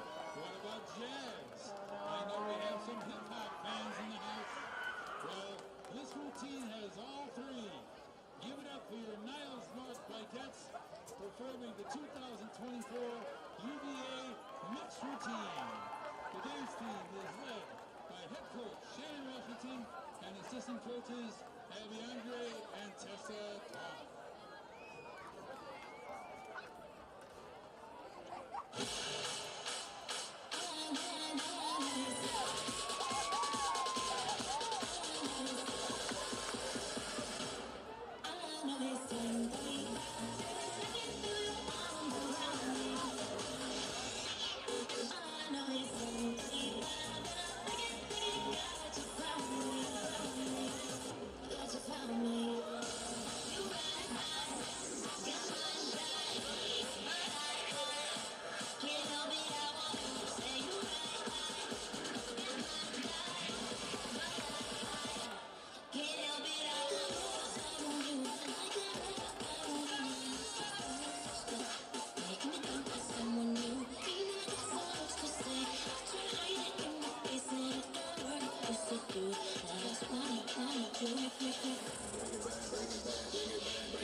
right now we are welcoming on a kicker to compete in our Tortazo field goal challenge. The winner here, assuming he gets this through, we get some free churros on Rick Bayless. It'll be Diego Moreno up for the kick. Looks like we have Physical Welfare Director, Mr. Collins. His kids are here. We got one on the return. We got one pulling it down. Step back.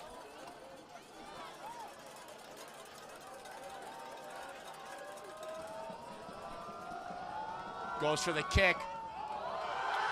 Right through on, and that is some churros at Tortazo, newly opened at Old Orchard. Money kick there, Anthony. Absolute money for Moreno. And he's coming home with the gift card. And hey, if you want some good casual Mexican eats, check out Tortazo, newly opened location in Skokie, Old Orchard Mall. Right across the street from here at Lawler. I got to check their hours, but I might be stopping by, Jacob. Great kick by Moreno. We'll be back soon with the second half.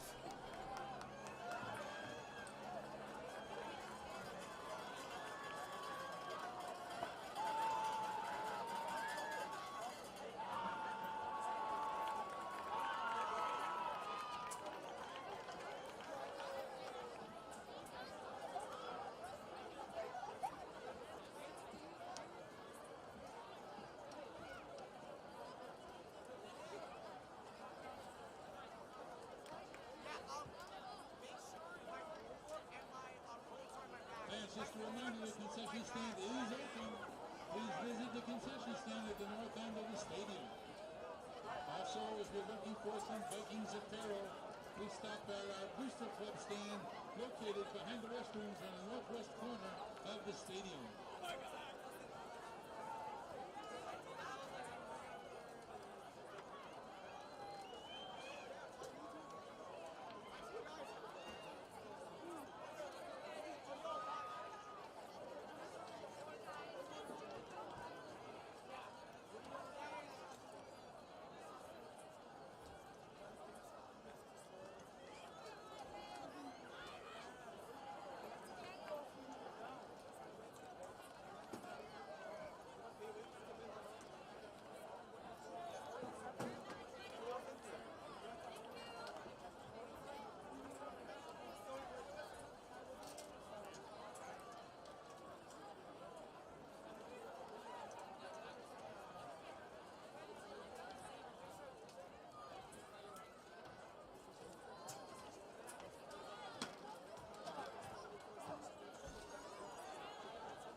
And welcome back, Vikings.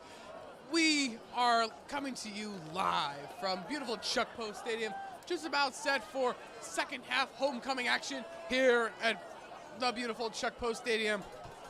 I'm Jacob Ortsley, and joining me back from the homecoming court celebration is Anthony Bramley. Anthony, how honored are you? You know, it was fantastic. Jacob, I got a question for you. Did I look pretty down there? Oh, you looked very pretty, Anthony. Hey, thank you. Just a fun experience. Obviously, glad to be joined by my parents. Lots of parent guardians down there with their fellow court members. And while we couldn't have everyone on the field tonight, let me tell you, it was electric at the Pep Assembly earlier today. Shout out to new interim student activities director Susie Shaba, as well as Eleni Androsakis, Lizzie Shea, Shruti Baradia, and just the whole crew over at Student Activities for putting on such an amazing event here. And also shout out to the broken chair by way of Ali Kuros. I talked a little bit about this earlier. Anthony, can you tell us a little more? Yeah, so they had some type of game going on where you had to pop the balloon. It was a relay race between 4 of our student athletic teams. Ali Kuros goes full throttle into a chair, literally shatters it, then proceeds to wear the broken chair like a chain. Looked awesome. So, hey, if you want to see that replay, Craig Phillips, our AV producer at Niles North, is working on that video. If you want to catch it, you can go to d219tv.org in the next week. And if you're an Xfinity or RCN subscriber, Channel 16 on Xfinity and Channel 21 for D219 TV. Well said, Anthony. And I also noticed the girls swim and dive team also tried to put that force into their chair after Ali did. Ali Kuros, a real trailblazer. Yeah, we're about $50 in the red on our folding chair budget here at Niles North. So if you want to help us get back up, please consider joining our Booster Club. $25 a membership per year gets you free access to every football game and every home basketball game. If you're interested, check out nnabc.org. That's nnabc.org. I hear they have some events coming up, Jacob. Oh, yeah, they got plenty of events coming up. Make sure you listen and stay tuned for them.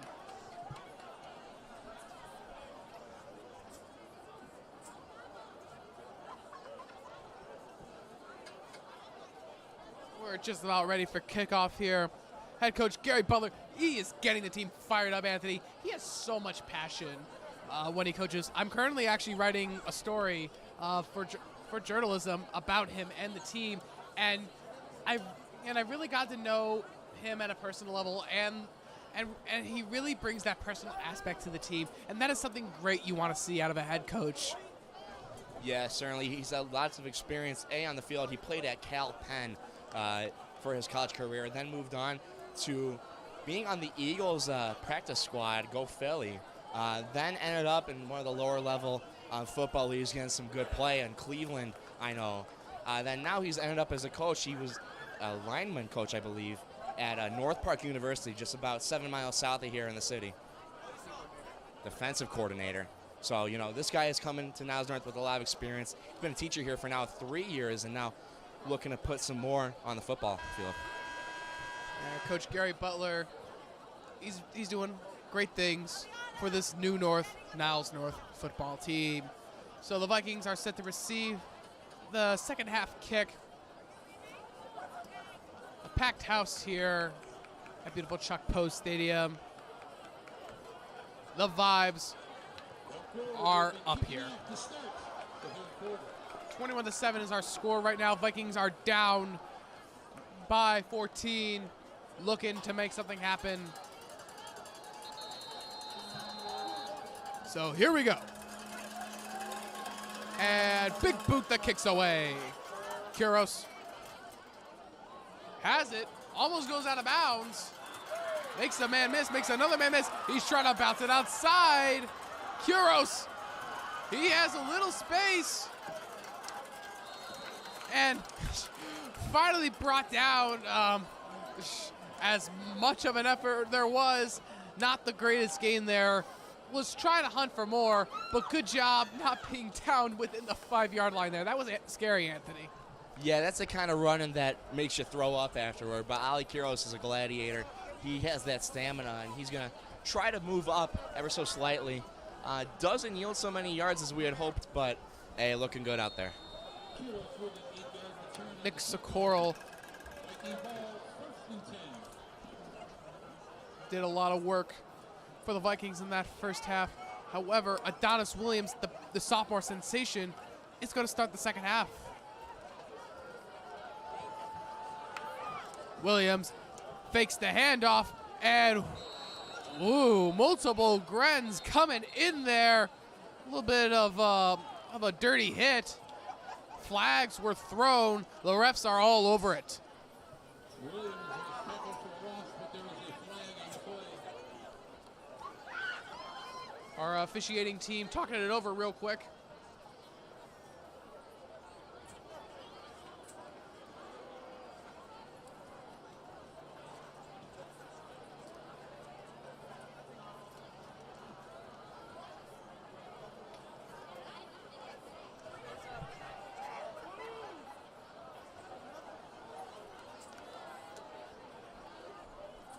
And I think that call is going to be on the Vikings.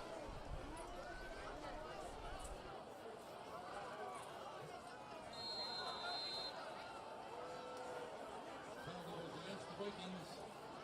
They will keep first down.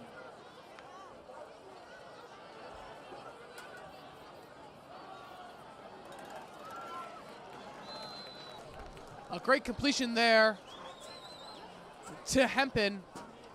That's going to bring up second down and way more manageable.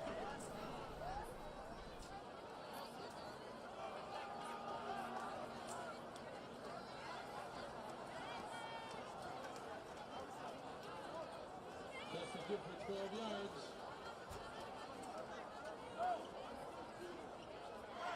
Second down and 3.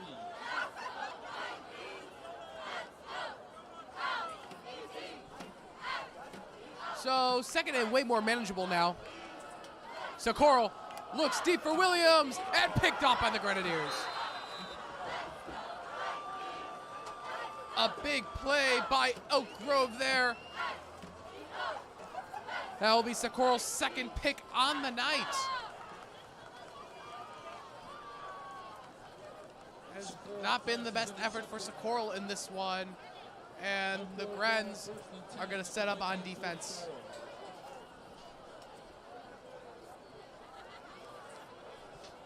And this has been the kicker for the Vikings. Just a lack of capitalization. And on top of that lack of capitalization, they have just been giving the ball away. They've been throwing picks. They've been losing the ball. They have been losing the turnover battle. And when they strike back, the Grens just are able to capitalize more. So if I am the Vikings right now, I am adjusting. I am making sure we are more hands-on with the turnover battle, making sure to make better plays. And a couple reverses there makes a man miss, and he's still up, and Grom Oslin, the big hit, forces him out of bounds. However, it will be an Elk Grove first down. And Grom Oslin, he is a beast.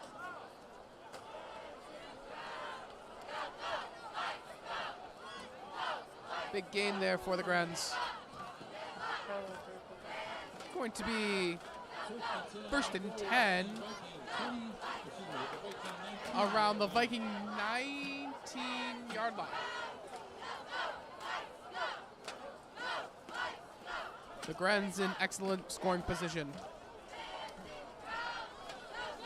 And pitches it back. Oslin coming in there, brings him down. The Grenadiers will get a good gain off of that. Credit Dylan Berkowitz on the electric Elk Grove run.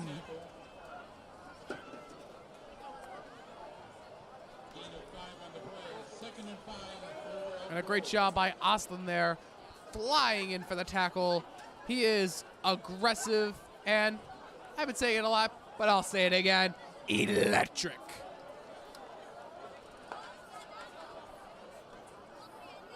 So, second down now. Hands it off. Cipra not able to really make much happen there. He's been solid for the Grenadiers throughout the game. Not able to capitalize there, though. And some subs coming in for the Vikings. I see number 68, Darion Brown Clay, charging in. And number 50, the sophomore sensation, Christian Vargas. 36. multiple members of the class of 2027 a part of this varsity roster. You'd love to see young talent getting in there early. Drops back the pass and incomplete. Trying to find Berkowitz. Drops it, and he did not wanted that one. So that's going to bring up 4th down for the Grenadiers. They have a comfy lead. They might go for it. They are in field goal range.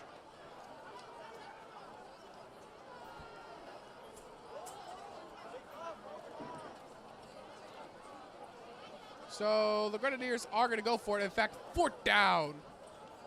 A gutsy call for Elk Grove. Trying to get the Vikings to jump potentially.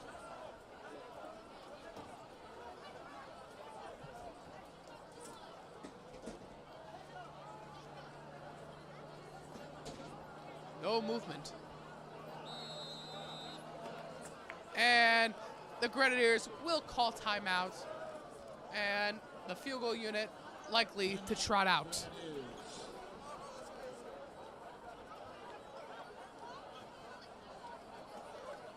Still 21-7, 9:08 left right now, Anthony.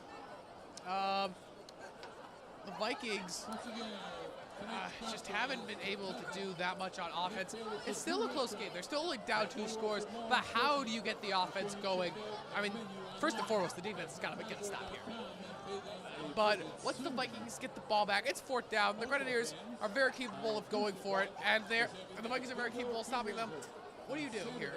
You get the ball back. You know, I'd be wary of that QB scramble. You know, their QB, number 12, Kosterski, scary on the run. You know, we saw him scramble a little bit earlier, all the way down for a TD, rather. I believe that one was called back, right, Jacob? Yeah, I believe so as well. And it looks like the Grenadiers are going to trot out for the field goal. This one, a fairly long kick. 32 yards. The kick is up. And no good. It is way too far to the left. And this score will remain as is. And now, Anthony, it's go time for the Vikings. They got to go down the field and, I think most importantly, score. Yeah, certainly. Vikings, again, not in a great position, down 14 here, coming into the half. And we've seen some new things being tried by the Vikings. So Coral putting that ball up. Did not work out last time, but he is trying to get that arm going. So I like to see it. We also got Kiros, I believe is coming out now. He's usually been the main offensive weapon for the Vikings, but we could see some more from Hempen as wideout. And we also got Oslin, who loves to run it down. 100%. Ali Kuros getting a well-deserved break. He was amazing last half. So Socorro back in at quarterback. Drops it. Gets it to Oslin. Oslin finds a hole. And hello. Suplex by the Grens. However, Oslin on the suplex, able to gain a few yards. That is quite strength there. Yeah, we're looking at 2 and 3 here after Oslin running it down. Again, this is a guy that he doesn't know the word quit. I mean, this guy is just incredible. Running through every play, going for every yard. He is not scared of anything, not even these Grenadiers. Second down and 3 for the Vikings. And the Grenadiers are going to set up shop on defense. The Vikings, second down. A beautiful night here in Skokie. Socorro hands it off to Oslin again. Tries to make a move. He shakes out multiple defenders. Oslin is going to move those chains. Ram Oslin, another great run. And Anthony, if I am Coach Gary Butler, I am feeding Oslin the ball. Yeah, Oslin has been the chosen tool here to try to drill away at the Grenadiers defense. Loving how he just goes through, again, every play. He's there for everything, tries to get every yard out of each play. Oslin, big dog on the gridiron. a big dog, to say the least of it.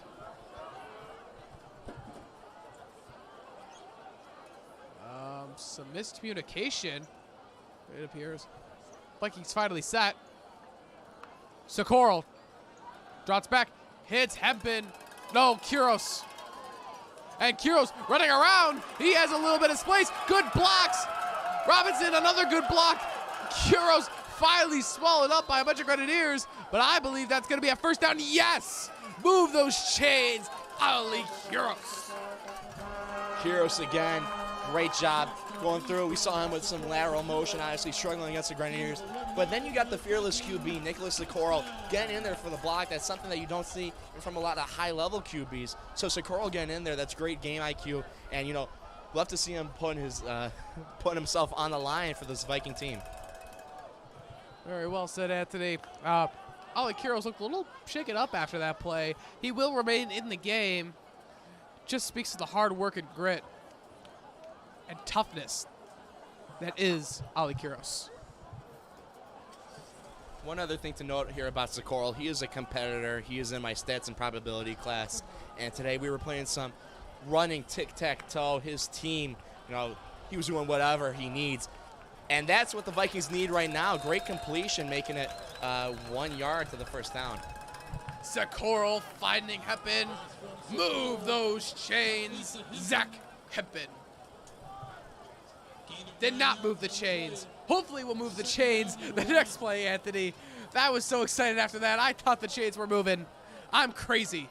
Yeah, probably the wind. The weather situation is getting a little bit better here. I was starting to sweat a little earlier. Now we got some wind going into the eve. And it's a great football environment here at Chuck Post Stadium. Waiting for the snap. Socorro. Bad snap. Able to dump it off the Kuros, and he gets the first down. Move those chains, Ali Kuros. There we go, Jacob. And Kuros again making those big moves. There is a flag on the play, though. Offensive holding, that's going to send him back, Jacob. Move those chains back, Vikings. So let's get it back to Vikings up there. Tough break on the holding. Holding is a play killer, Anthony. You hate to see it. It's still going to be second down and long. Yeah, an offensive holding. It's what stopped that initial Grenadier drive early in the game. So, again, both these teams got to be careful about how clean they play. Very well said, Anthony.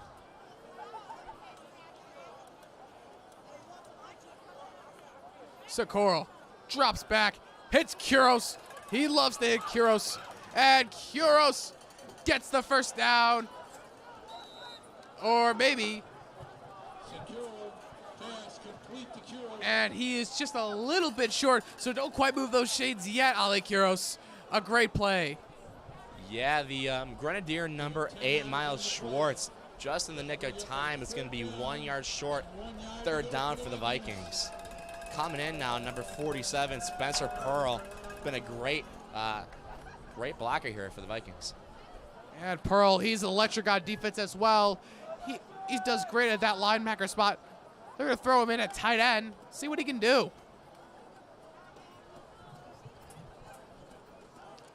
Third and short now. Socorro hands the ball off to Kuros. And Kuros dives forward. Move those chains, Ali Kuros. Definitive move there by Kuros. Does not give up. He got that ball again and again and again. And it shows trust not only by Socorro, but by head coach Gary Butler. And you love to see it from the senior here. Obviously, he built a great relationship with everyone in this program over his 4 years. And I feel for his knees a little bit. That changed the direction. You know, he's putting in a lot of work to take him out toward the end of the game. You're talking to the guy with all sorts of knee problems, Anthony. I feel for him.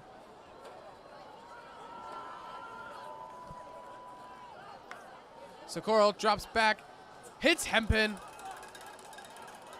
and gets a few yards there. little bit short of the 40, I believe. Yes, that's going to be spotted at the Elk Grove 39.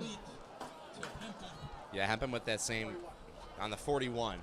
Hempen with that same route along the sideline. Grenadiers starting to get wise to it now. But the ball will be at the opposing 41. Comes 2nd and 9. So 2nd and 9 now. The Vikings break the huddle. And moving a little bit here, Anthony. The Vikings have moved on offense, but have struggled to capitalize all game. Hopefully, we'll be seeing something different. Socorro drops back, looking for his man. It is caught by Adonis Williams, the sophomore sensation, the backup QB, and wide receiver 3. Yeah, very low pass there by Socorro. Risky situation, but he slots it right through to Williams. Great positioning by him, and now first down. Good for a gain of 9 yards. Yeah, and Williams, a young player on this team, he's done great things for the Vikings. He is actually, and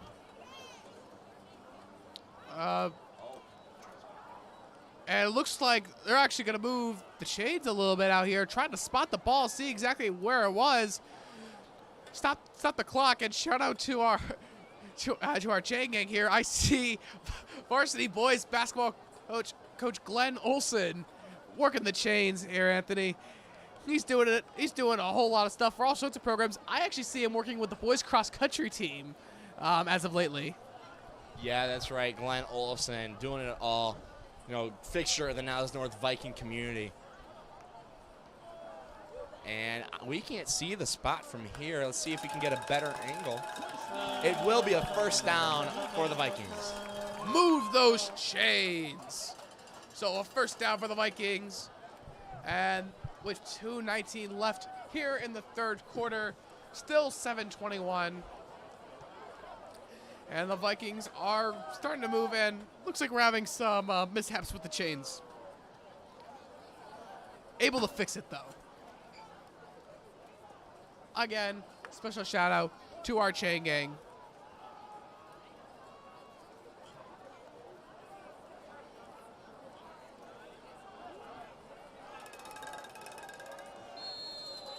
So run that clock. It's time for some more football.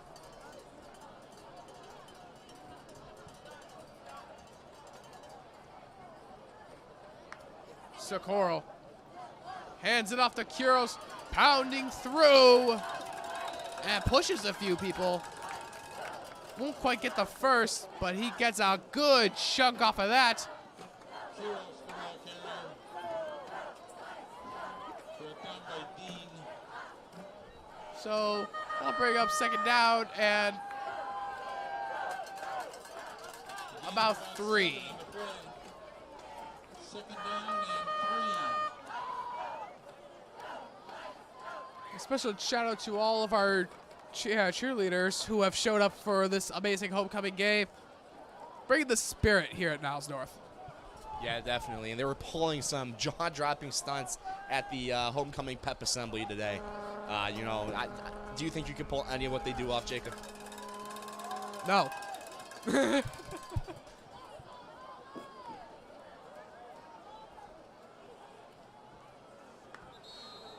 And there are some flags with the snap. It'll be on the Vikings. A false start, I believe. So, Flag on the play, delay of game. a delay of game. It's a 5-yard penalty. That's a 5-yard penalty, and the Vikings set up now with 2nd and 8. And, you know, delay of game called. I am surprised by the clock management in this game today. You know, not seeing them trying to run out of bounds, trying to stop the clock. Vikings let it run. Socorro drops back, shifting the hips, throws one deep to Williams, and pushes Williams. And there's the flag. That is surely pass interference, Anthony. I mean, what if they ever make a video textbook of the rules of football, they're going to put that one in for PI. That was not subtle. Yeah, just a flat out shove in the end zone. And it is confirmed PI, and that's going to give the Vikings good field position. Pass interference against Elk Grove. A good job by our officials to call that. Now, Anthony, I mentioned it earlier, but you have a little more info about this. There was a shortage of IHSA officials. Isn't that right? Yeah, always, especially post-COVID. The Illinois High School Association is looking for more officials to be attending games. So if you want to stay active, if you want to stay involved in your community, and if you want to make a little bit of money, I'd recommend applying to be an IHSA official at ihsa.org. That's ihsa.org. We do have an injury on the field, trying to sort it out. And our student intern from, or actually it'll be from the Grenadiers, they'll bring up the number 4, Ryan Cipra, now on his feet.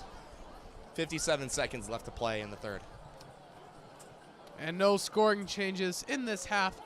Been fairly quarter, but also the half.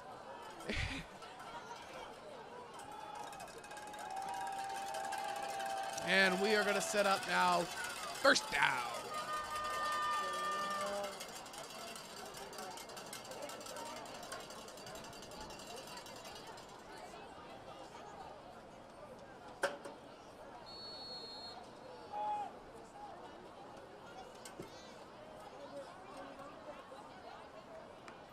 Socorro drops back and tries to hit Hempin, but incomplete will be the call. That'll bring up 2nd and 10. Could not quite get the read there. Yeah, it looked like it might have been miscommunication.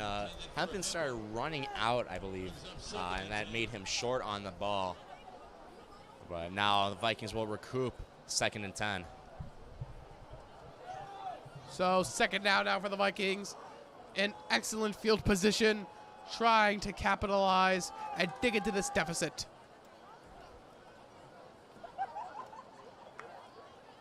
Socorro drops back.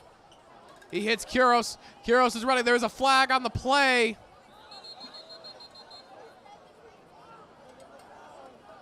And gets decent yardage there, but it is going to be a hold on the Vikings. A play killer. That'll back the Vikings up 10 yards, and we will replay 2nd down. I mean, that's just one of the saddest ways to lose yards. It's because you try to put your all for your team. That holding call.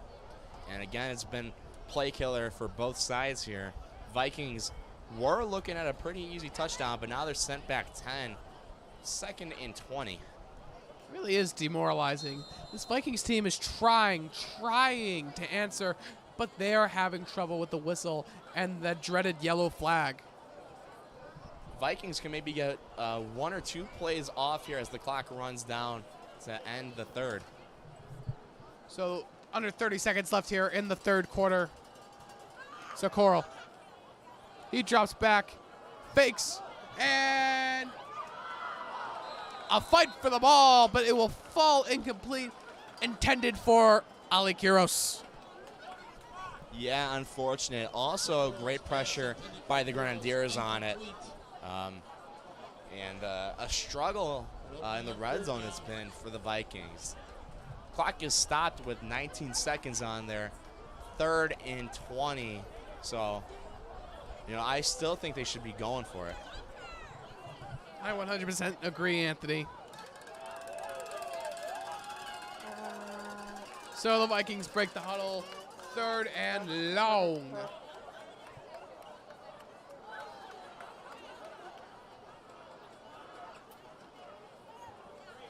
Oslin in the backfield for the Vikings. Socorro drops back. He's looking, and under pressure, that ball will, as a fumble. Good job by Oslin to read that and fall on it, and no Grenadier turnover. Or Viking turnover to the Grenadiers.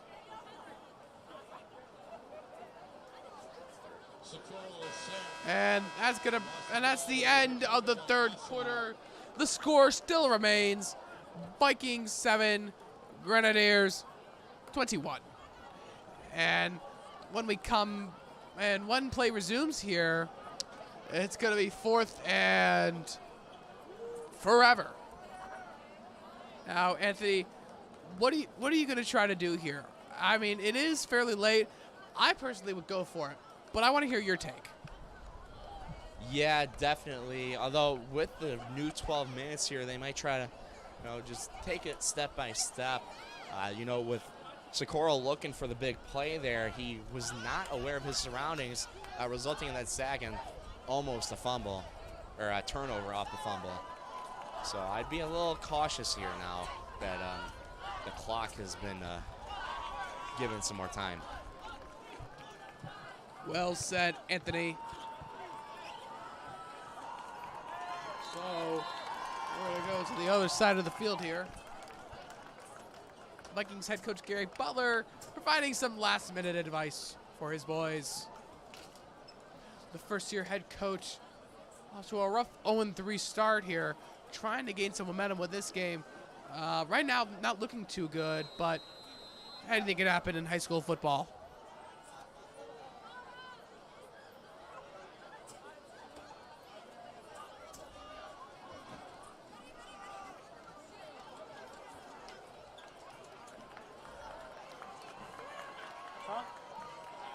Socorro motions Williams, drops back, and able to hit Hempin, but unfortunately nowhere near the first. Almost gets back to the original line of scrimmage, and Elk Grove will take over on downs. Pass is complete to Hempel. So a rough break there for the Vikings as the Grens are going to take over here. Now, Anthony, you want a quick stop here. You want to make sure the Grens get nothing going. It's already a 2-score deficit, and you can come back from it. The Vikings work the onside kick very well, Anthony. So you could see maybe down the line them trying to work it.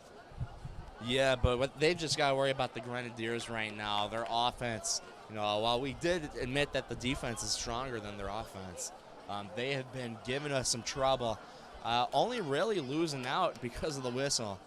And so the Vikings have got to be careful about this team. And there's the pressure right there. And again, there is a helmet off. And so they're going to break up the play. I don't think they gained anything on it. Actually gained a couple there. Very hard-fought physical play there.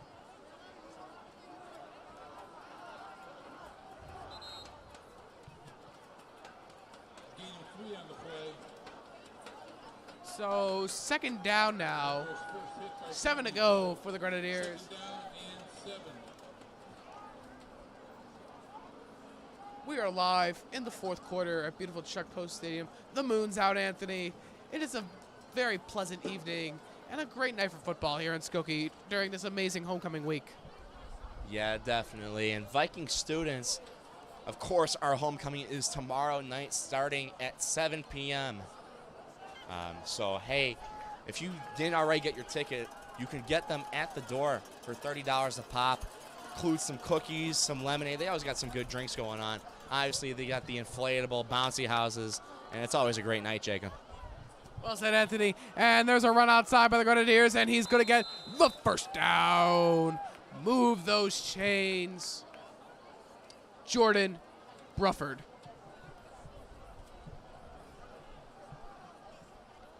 Yeah, Grenadiers looking good here, already moving that ball up. I mean, again, the Vikings have to be conscious. They have to be aware of the fact that the Grens like to go for these bigger plays, chunk by chunk, but still moving really fast up the gridiron.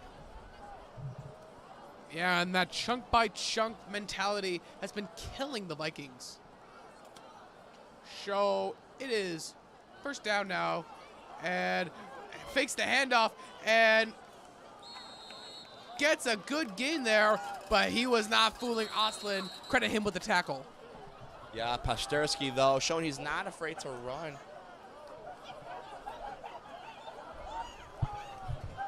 And we have an official down on the field. Football is a contact sport in every aspect of the game, Anthony. Yeah, certainly. You hate to see something like this. We are going to take a quick break here.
And we are happy to report that the official is up on his feet. Looks like he got ran into by the quarterback. Hoping he recovers well. I'd imagine he doesn't want to continue with this game. But shout out to our athletic trainers, Don Palmer, Dennis Makis, and Joe Paywall. Also got a guy out of Elk Grove, the Grenadiers, coming on the sideline. So, hey, great response by all parties. Anthony, that is not something you see every day. Glad he is all right, though. So it's going to be second down now and about 5.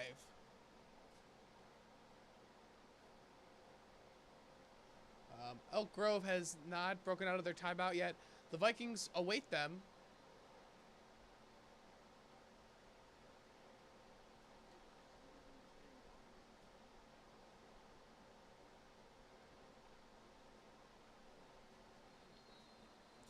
So here we go now. 2nd and 5. Run that clock.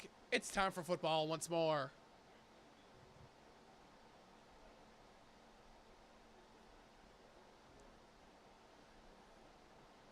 And trouble with the snap.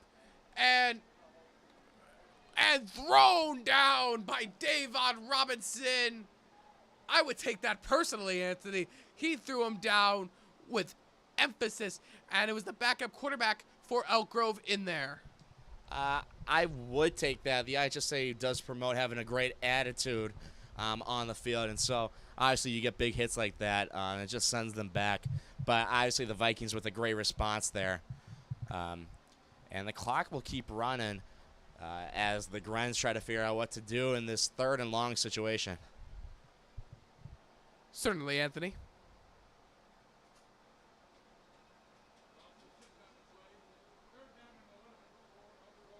So 3rd and 11 now for Elk Grove. Hands it off. Fakes the handoff. No. And he hits his man in stride. Out of bounds. At the 43-yard line. Dylan Berkowitz. The catch and the run. The senior sensation for Elk Grove has been laying it up for the Vikings. On the Vikings. Yeah, again, great run down the sideline. We've seen a couple of breaks like that coming from the Grens. And I'm very impressed with how this offense is looking, considering what you were saying earlier, that the defense was a stronger part of their game. Obviously, Grenadiers trying to show that their offense has some chops too. Again, they're spending a while in the huddle as the clock is stopped. So 1st down now for the Grenadiers.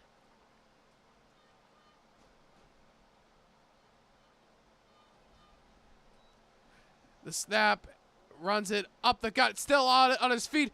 Oslin slamming him down. Daryl Hunt, the running back for Elk Grove, pushes forward. Yeah, Hunt looking great out there. Obviously very tough, just like our own Kiros. He's also been one of the main options for this Grenadiers offense. Still 2nd and 9 for them, though.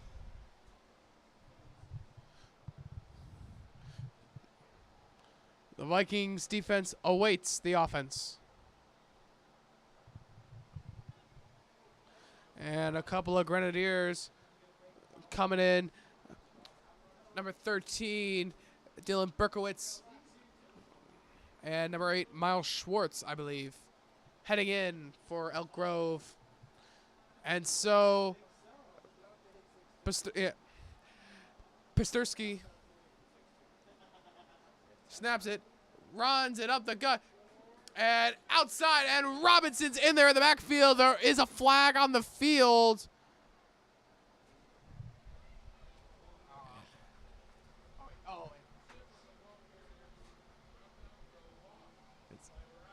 On the Grens, and the offensive holding yet again. We do have a Grenadier injury, Don Palmer, and the Grenadier athletic trainer on there stretching out the legs. Also got Joe Paywall down there as backup. Shout out to all the athletic trainers here, Anthony, making sure our athletes and officials are okay. We've seen a lot of injuries on the Grenadier side, especially in that JV game earlier, which of course you guys did not see, but lots of just little mishaps, little twists of the leg going on. But we hope that all the Grenadiers out there are okay. He does get up, number 8, Miles Schwartz, one of the big players here for the Grens. 100% Anthony, although for the performance he has put up, I think he's deserved some rest. So we're just about set ready to resume football action here.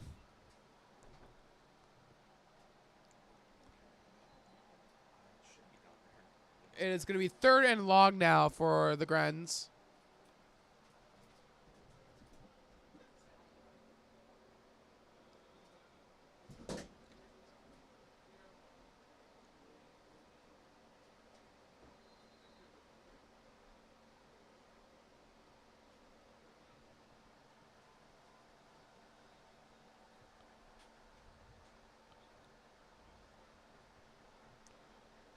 Third down now. Elk Grove drops back to pass. And just overthrown. Ryan Cipra not able to pull it in. Butterfingers. Well, not just Butterfingers. I mean, that was a very long ball. Impressive arm there by the QB Pasterski, but too much. Going to result in an incompletion. And now it's 4th and long. And Pasterski really showing off the arm strength there. With that arm strength does come an opportunity perhaps to try to bring it down, and even if they aren't successful to get it all the way through, still got a comfortable lead here with just 7.5 left. So for the first time tonight, Elk Grove is going to be out to punt. You played well when your first punt is in the 4th quarter. Snap is a little low. The Vikings couldn't quite get there. That ball is high. Poison. That ball is going to wind up being a pretty good punt there for Elk Grove. That's going to be spotted inside, at around the 10-yard line. Yeah, given the height, I thought it would fall a little bit shorter, as did Kiros, who thought it was actually going to bounce out of bounds, but it had a little bit more momentum before it gave up. Bit of a rough field position here for the Vikings in the 4th quarter. The Elk Grove's punter only trip to the spotlight, and he makes a pretty good impression there. Takes great advantage.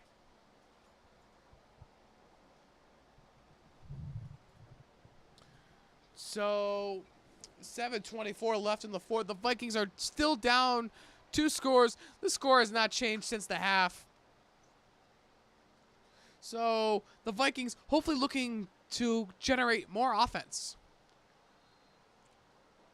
Here we go. There is a flag on the field. It is going to be on the Vikings, and that's going to back them up even more.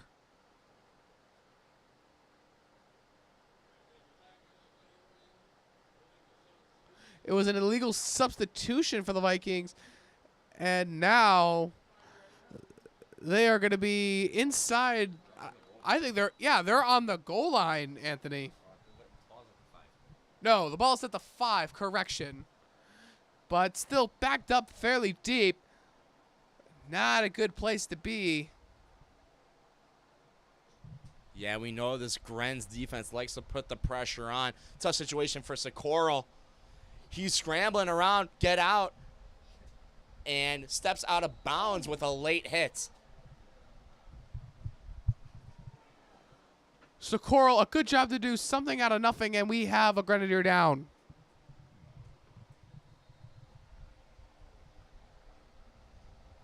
Yeah, Socorro clearly out of bounds, still gets the hit, and flag thrown probably for that late hit as the Grenadier still down.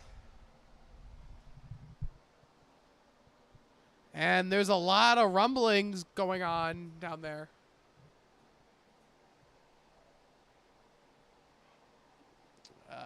Head coach Gary Butler having an intense conversation with our head official. Also had the Grenadier head coach try to pull his boys back, avoid any conflict, which we didn't show, obviously, because they were over the injured man. A little chippy here with 7:17 on this clock as we have the Grenadier trainers down there on the ground. Vikings and Gren's in the huddle. What do you think Coach Butler is trying to draw up here? I think Coach Butler is trying to draw up something big, fast, and explosive. The very least, you want to move the chains. You want to get the first down. But ideally, you want end zone on this drive. Now so more than ever. So I think Coach Butler is probably establishing a script, establishing what to do and how to handle the situation as time is winding down in the game with 7:24 left. And it looks like the team is about to break. The injured Grenadier is still being tended to. We hope he is okay. And hey, shout out to Anthony Gonzo. Water to Socorro, obviously showing a great bond between these teammates, as it looks like both teams will get back on the field. We are trying to avoid the injured player who is still getting his legs stretched out, but the Vikings looking to put it down the field. So second down now for the Vikings.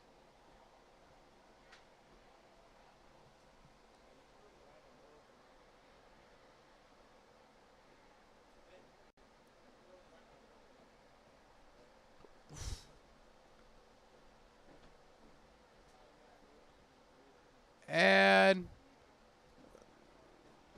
I'm not quite sure what is going on here. Potentially a timeout for the Vikings. That's their first of the half.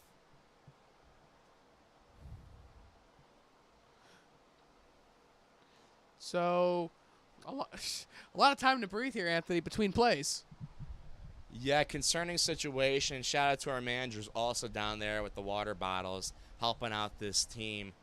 Gren still on the ground getting stretched, getting a little nervous, but again, the trainers, they've got him up because pulling him up and on his feet.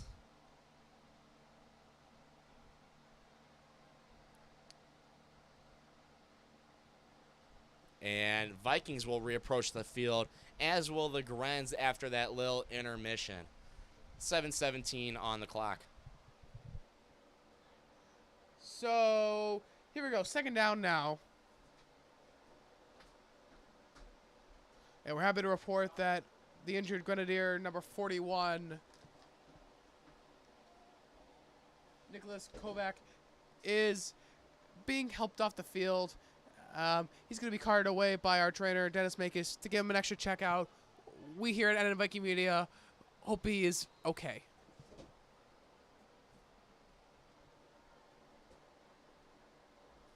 So here we go.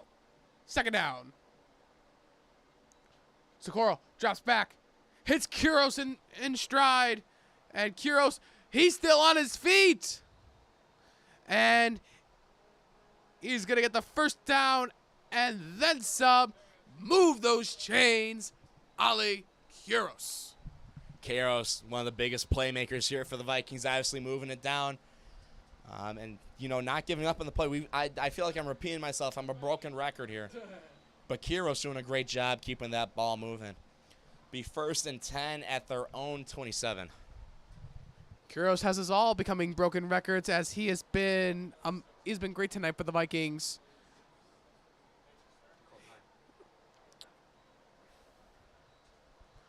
And here we go. 1st and 10 now for Niles North.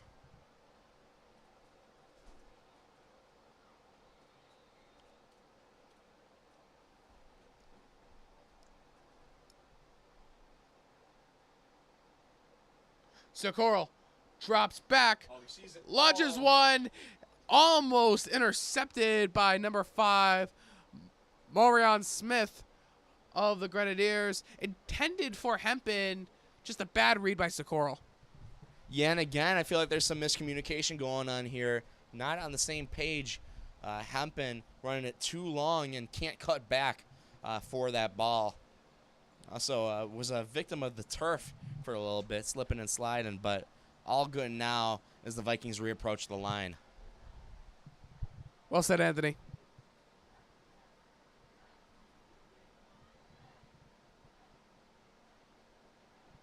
So Socorro is able to hit his man. He hits Williams.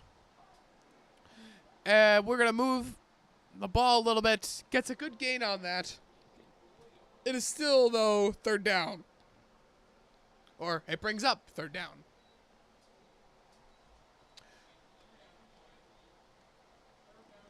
To be precise, 3rd and 7 will be the down and distance.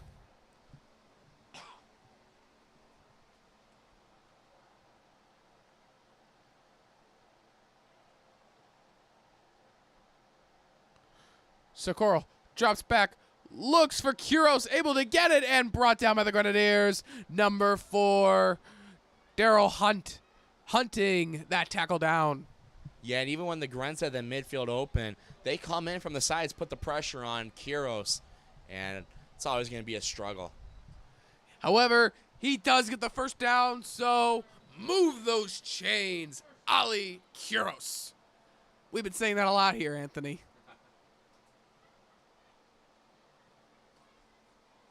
Here we go. 1st and 10 for the Vikings.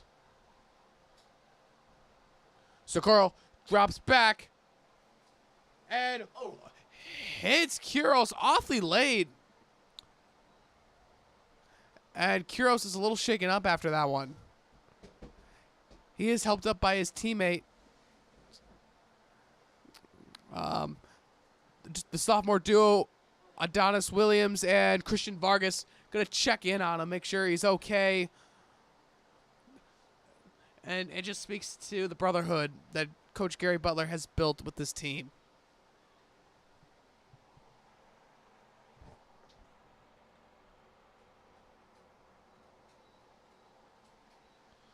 So, an incompletion there to Kuros.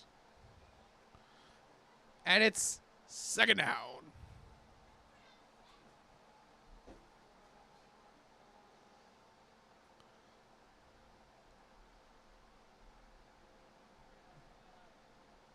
So Carl drops back, scrambling outside, being chased by a bunch of Grenadiers, throws it down for the Kuros, and incomplete, almost intercepted, intended for Kuros, but multiple Grenadiers all over that.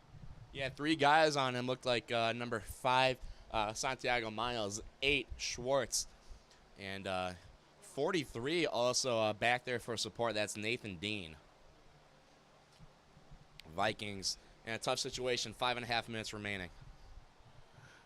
A tough situation indeed. They are still down big. However, there has been no scoring changes in the half so far. As far as we are concerned, for this half alone, there is no scoring. However, 21-7 our score right now.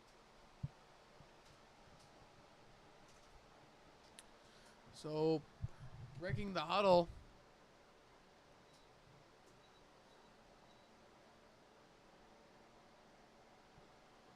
So it's going to be 3rd and long for the Vikings.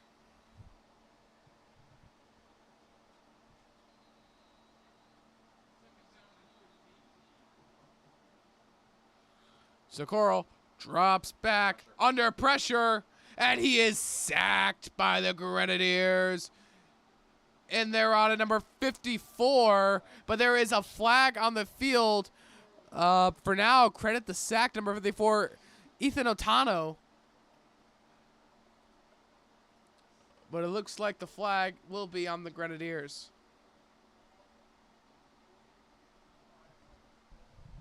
And we've seen these officials deliberate on these flags for a long time, keeping the game going. It happened at the end of that last half. Jacob, I know you were confused on what was going on there. Ended up being ruled unsportsmanlike conduct.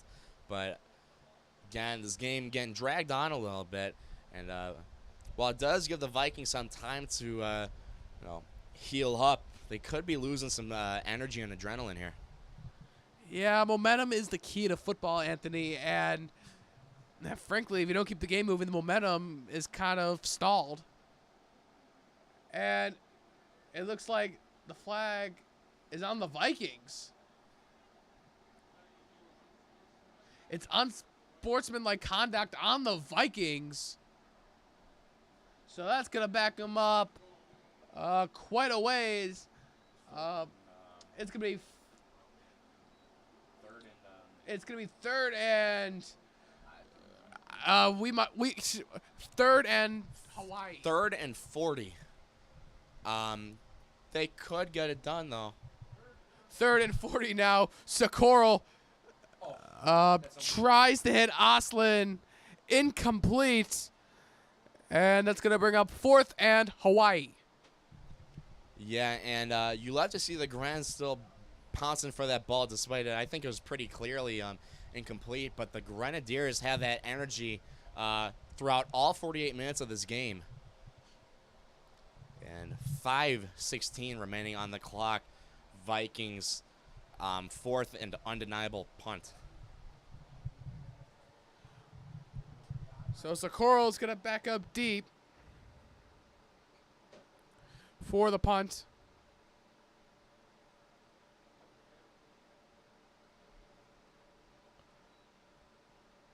And Socorro botches it. Let that ball roll. See if it can be avenged. And the roll of the ball will help out the Vikings a little bit. However, the Grenadiers are going to set up an excellent field position. Hey, you know, that ball did make it back to the line of scrimmage for the Vikings. So pretty good momentum on it despite the botched kick. So the Grenadiers are going to set up first down, and Anthony, they are really excited right now. They probably feel that they have won this game at this point. I mean, nothing is ever over until it is over. But, Anthony, do you think there's any chance for the Vikings to come back? I think there is, and it would have been aided by some more smart clock decisions. A lot of times earlier where the Vikings let that clock run, and now they're here with 5 minutes left, Grenadier possession, and they're going to delay as much as possible, up 14. The Grenadiers setting up 1st and 10 at the 41-yard line. The Vikings 41-yard line breaks through. That's number 13, Dergowitz. Nobody around. Touchdown, Elk Grove. And very unfortunate. Scrap what I said about trying to kill time. They just go for the touchdown, and that's repellent enough. 27-7. The Grens are winning here, and Jacob, Vikings definitely in trouble now. 100%, Anthony. Sometimes offense is the best defense. And a great play there by Elk Grove. And they are now on to try for the point after.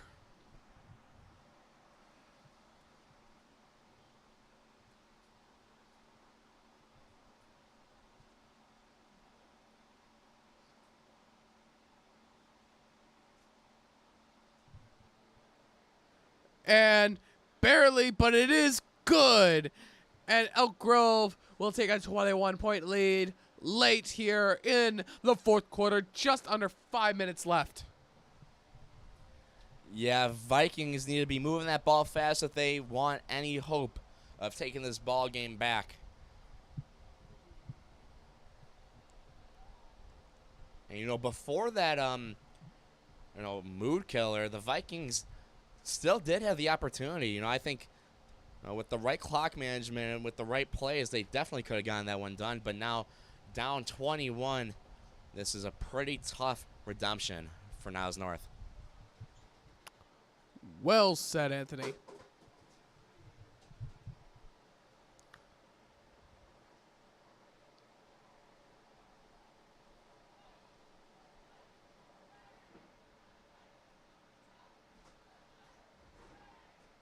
So the Vikings are getting ready for the kickoff. Ready to return. The Grenadiers taking their sweet time.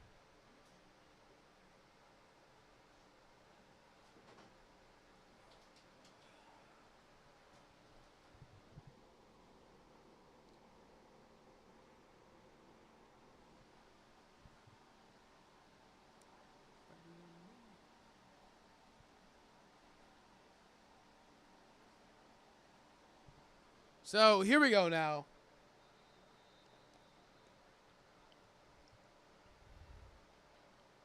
So the Vikings to receive the kickoff. And Kuros is just going to let that bounce into the end zone for a touchback. First down, Vikings. They will set up shop at their own 20-yard line. So overall, Anthony, a rough performance by the Vikings. 28-7 the score now. You never know. Anything can happen in high school football, but it's not looking too good for the Vikings. And the return team is still out here, Anthony. Not quite sure what's happening, but it looks like we'll re-kick. Yeah, Vikings spread out. So let's try this again. You see the drone up there?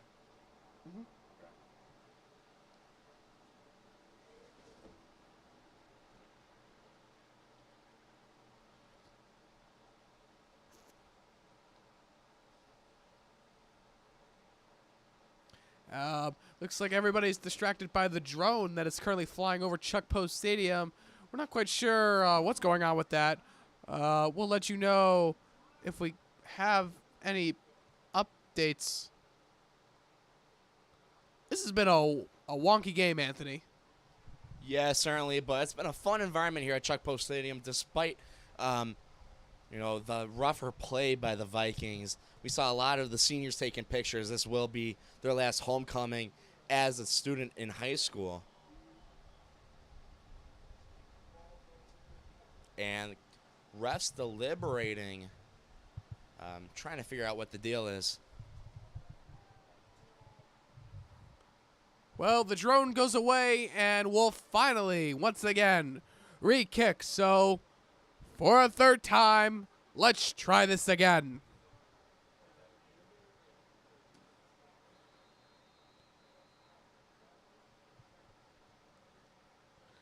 And big boot the kick's away. And that ball's going to go out of bounds, drawing the flag, and the Vikings will take up shop around the 40-yard line. Special thanks to the free kick out of bounds. So the Viking offense coming back out, and if you want any chance of a V for Viking victory, you got to score here, Anthony. Yeah, Vikings got to move that ball down as quick as possible. And with the score, I don't think they're so much worried about the Grens getting the advantage. You know, they already have it. So I think just try to sling it a little bit. We know Socorro's capable. It's just whether or not he has the confidence to actually go through. And, you know, confidence is key. You got to stay in this. And you got to be slinging it down the field.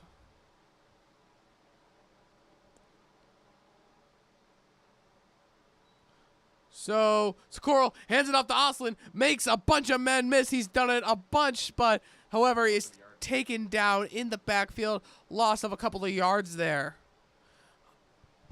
Yeah, and we know that players like Oslin and Kiros are capable, to try to run that ball down. But, again, we look at the clock, and it is running right now. We're at 4.5 minutes. Not necessarily the play at that time. The Vikings, after the run, will set up shop 2nd and 12. Socorro hands it off to Oslin once more. And he'll push back to about the original line of scrimmage. No, give him one more. 3rd and 8. Give him a couple more, actually. Clock now under 4 minutes. Vikings 7, the Grenadiers 28. Ball spotted at their own 37. And yeah, Anthony, it's not looking too good for the Vikings. Coach Butler calling up a bunch of runs to try to run the clock a little bit. Socorro, though, with a pass, hits Hempin, and he's still up. And he will get the first down. Move those chains. Zach Hempin. Notably not out of bounds, though. That clock, is still going.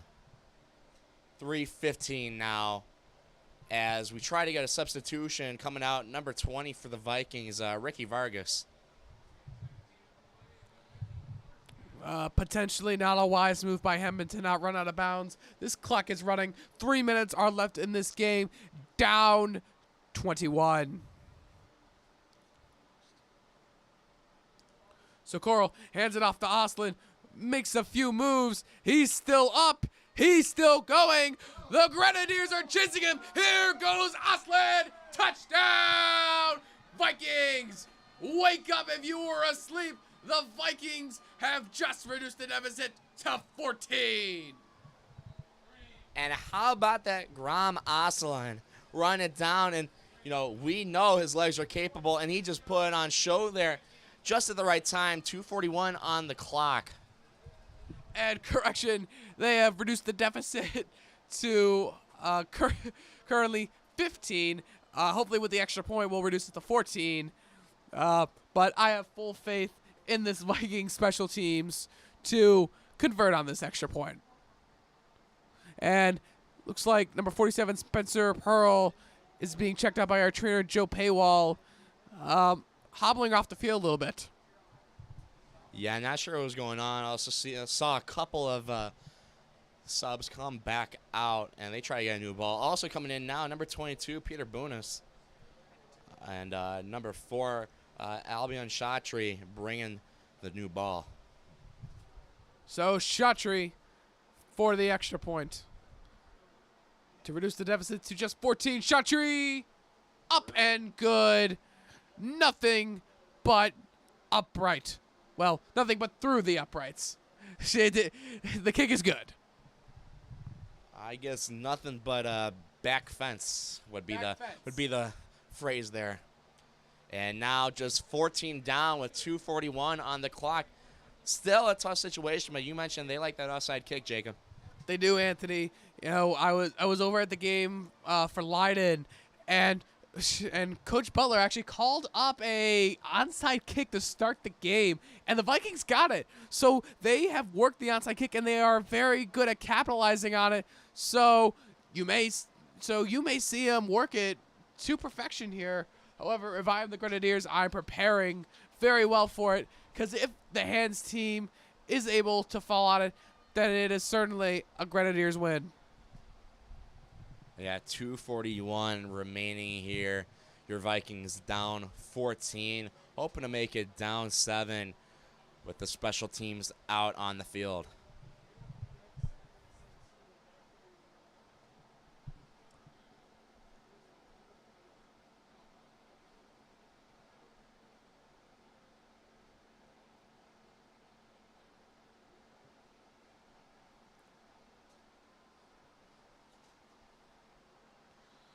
And a little bit of confusion on the Vikings kickoff team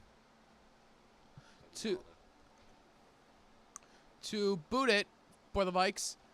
Eddie Yelda.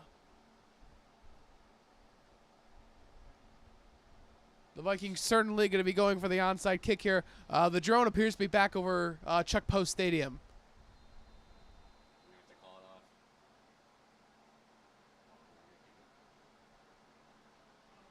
And there's the kick. And Elk Grove falls on it. And Anthony, I think this game is all but over after that. Well, we know that the Grens have dropped it a couple of times. So we could be looking at a fumble recovery by the Vikings, or who knows. This Niles North team is full of surprises, Jacob. So let's see what they can make of the remaining 2.5 minutes. Well said, Anthony. So the Vikings still have 2 timeouts. They could still use them to potentially slow the Grenadiers down a little bit.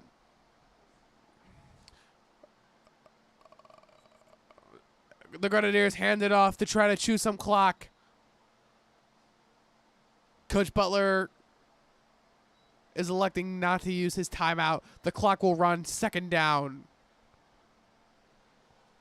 So we are approaching 2 minutes left here in the game. And Davon Robinson trotting off the field. Coming in for him is number 92, Peter Bunis.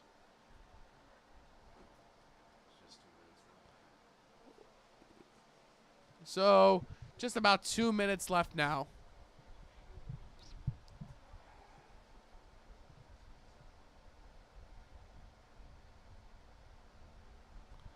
Handing it off up the gut. And sits down. Not quite a first down. No, he does get the first down. That's going to move the chains, and it's all but over.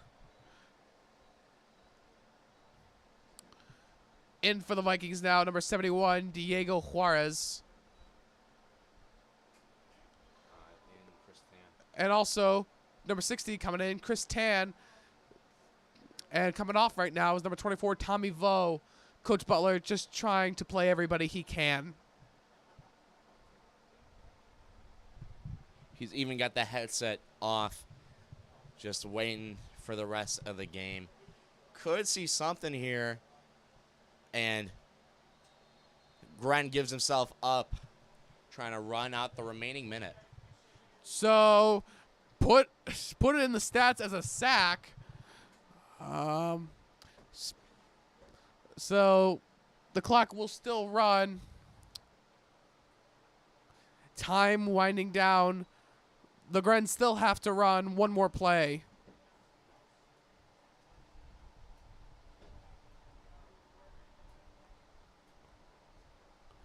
And he'll go down to a knee.